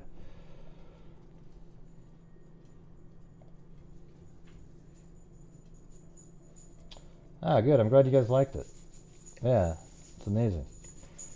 All right, so thank you to Lee D, Rita Schaefer, Angela Vincent, Charleston Amy, also PayPal from her, Georgina Stoliker, Kit Kat, Kindness Cake, LM, Rochelle Black, Sandy Lee G, Null Girl, Treva McCoy, LM, Claudia Dubauer, Plato, Brianna Props, Time to Shine, Melissa Burns, Allie Cake, Kathy Friedenmaker, Angela Vincent, LM, Noel Girl, Angela Vincent, LM again, Michelle Niklaus, Kit Kat, LM again, and LM again. Thanks, LM, for all those. Liz Parsons, Rita Schaefer, Carolina T, Jennifer Rochelle, Miss Angels, Miss Marple, Kathy Friedenmaker, and Behold. As in, behold. And then also we had Paulette on PayPal and Linda Molden Howe, and Charleston Amy. And then let's see. Oh yeah, and this account did some PayPals after the show yesterday, so thank you very much. I didn't see this account in here. Maybe she missed the show. Probably thought it was starting later. Huh? The beholder? Okay. All right, everybody. Well, thank you guys very much, and we'll see you guys tomorrow.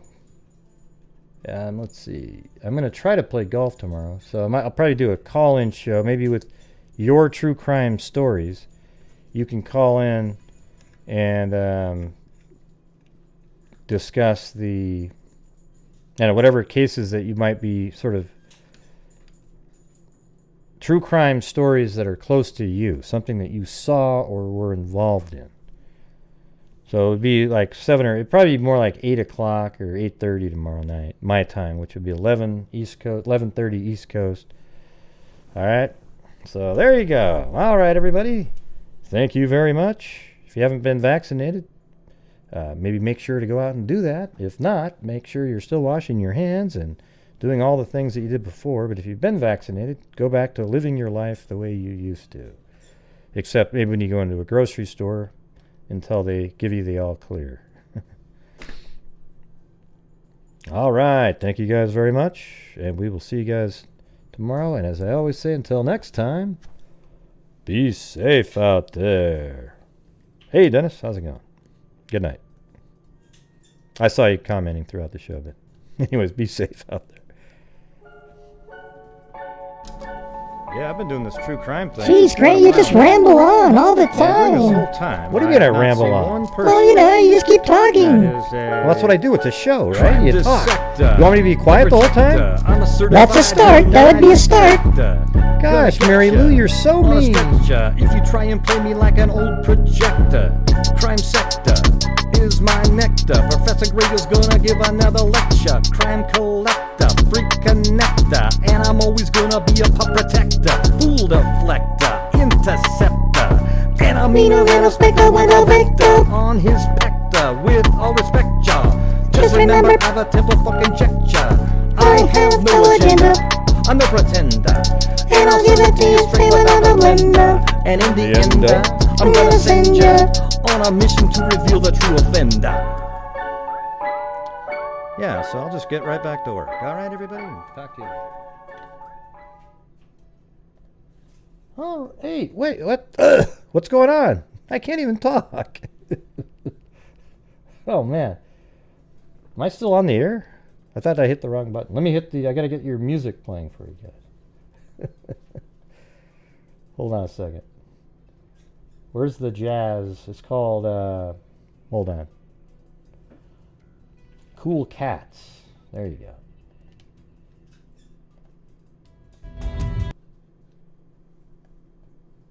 Come on, load it up. Gee, Gray, what the hell was that? I don't know. I was trying to imitate you. But you didn't sound anything like me. I know, because I'm a guy and I was trying to imitate you. Well, don't ever do it again. I'll do whatever I want. It's my show. Gosh, Gray, you're so mean. Gee.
I just realized? Everybody that was watching this show tonight are the actual, real true crime people.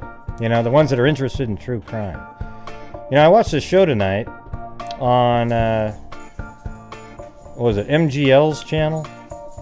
Talking about Cash Gurnan for the 47th night in a row. And there was like 900 people watching them go over the lyrics of a song written about him. Isn't that just ludicrous?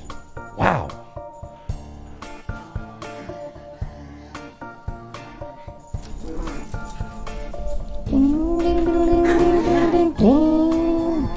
Blue and Chloe are wrestling.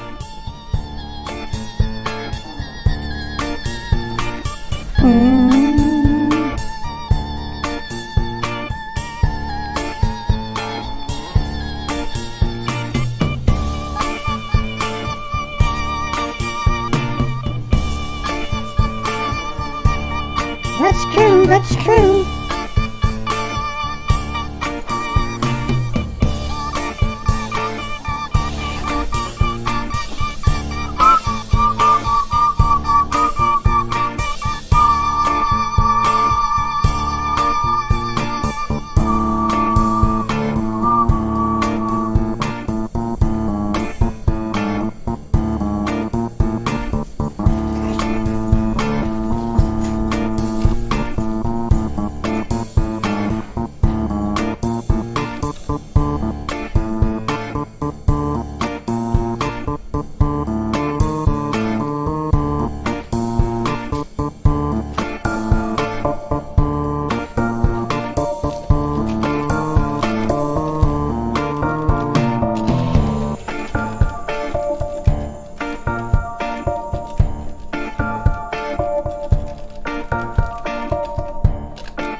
Hey Jamie, how's it going? You'll have to go back and watch the rest of the show. It was really cool.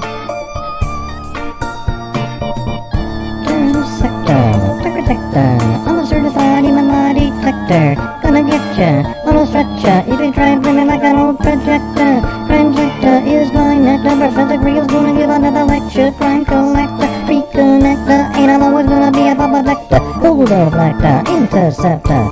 You know meaning that I'm fucking with a vector.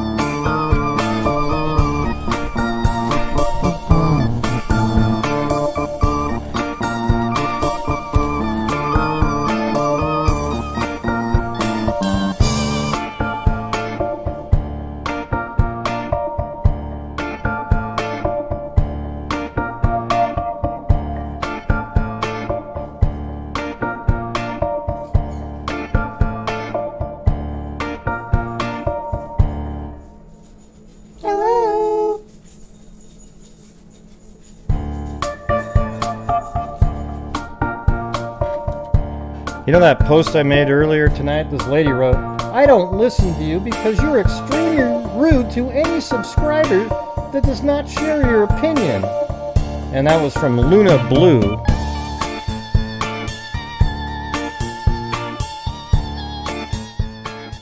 That was from somebody named Luna Blue.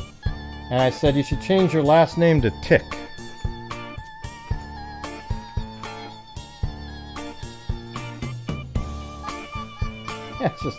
It's unbelievable. You should go read her comment. It's just crazy. It's like, what are you talking about? Yeah, change Blue to Tick, alright? Thanks.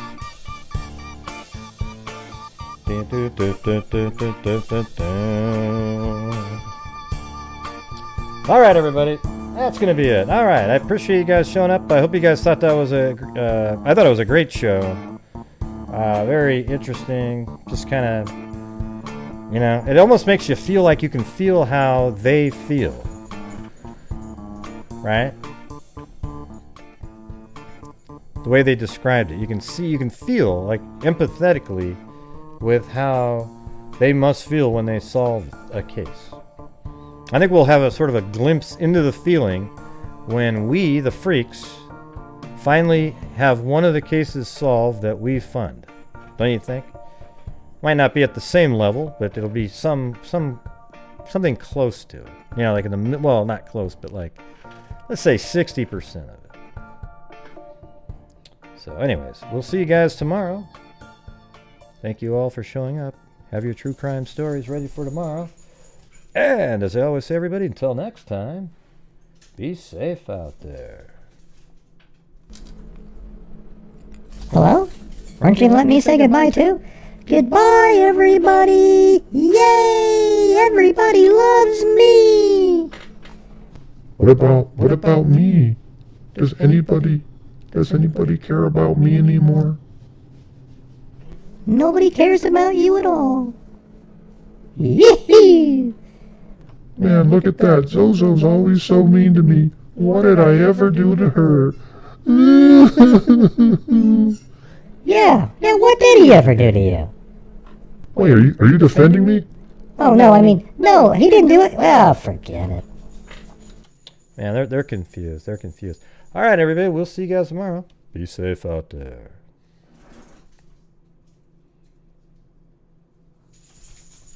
Cindy Leon.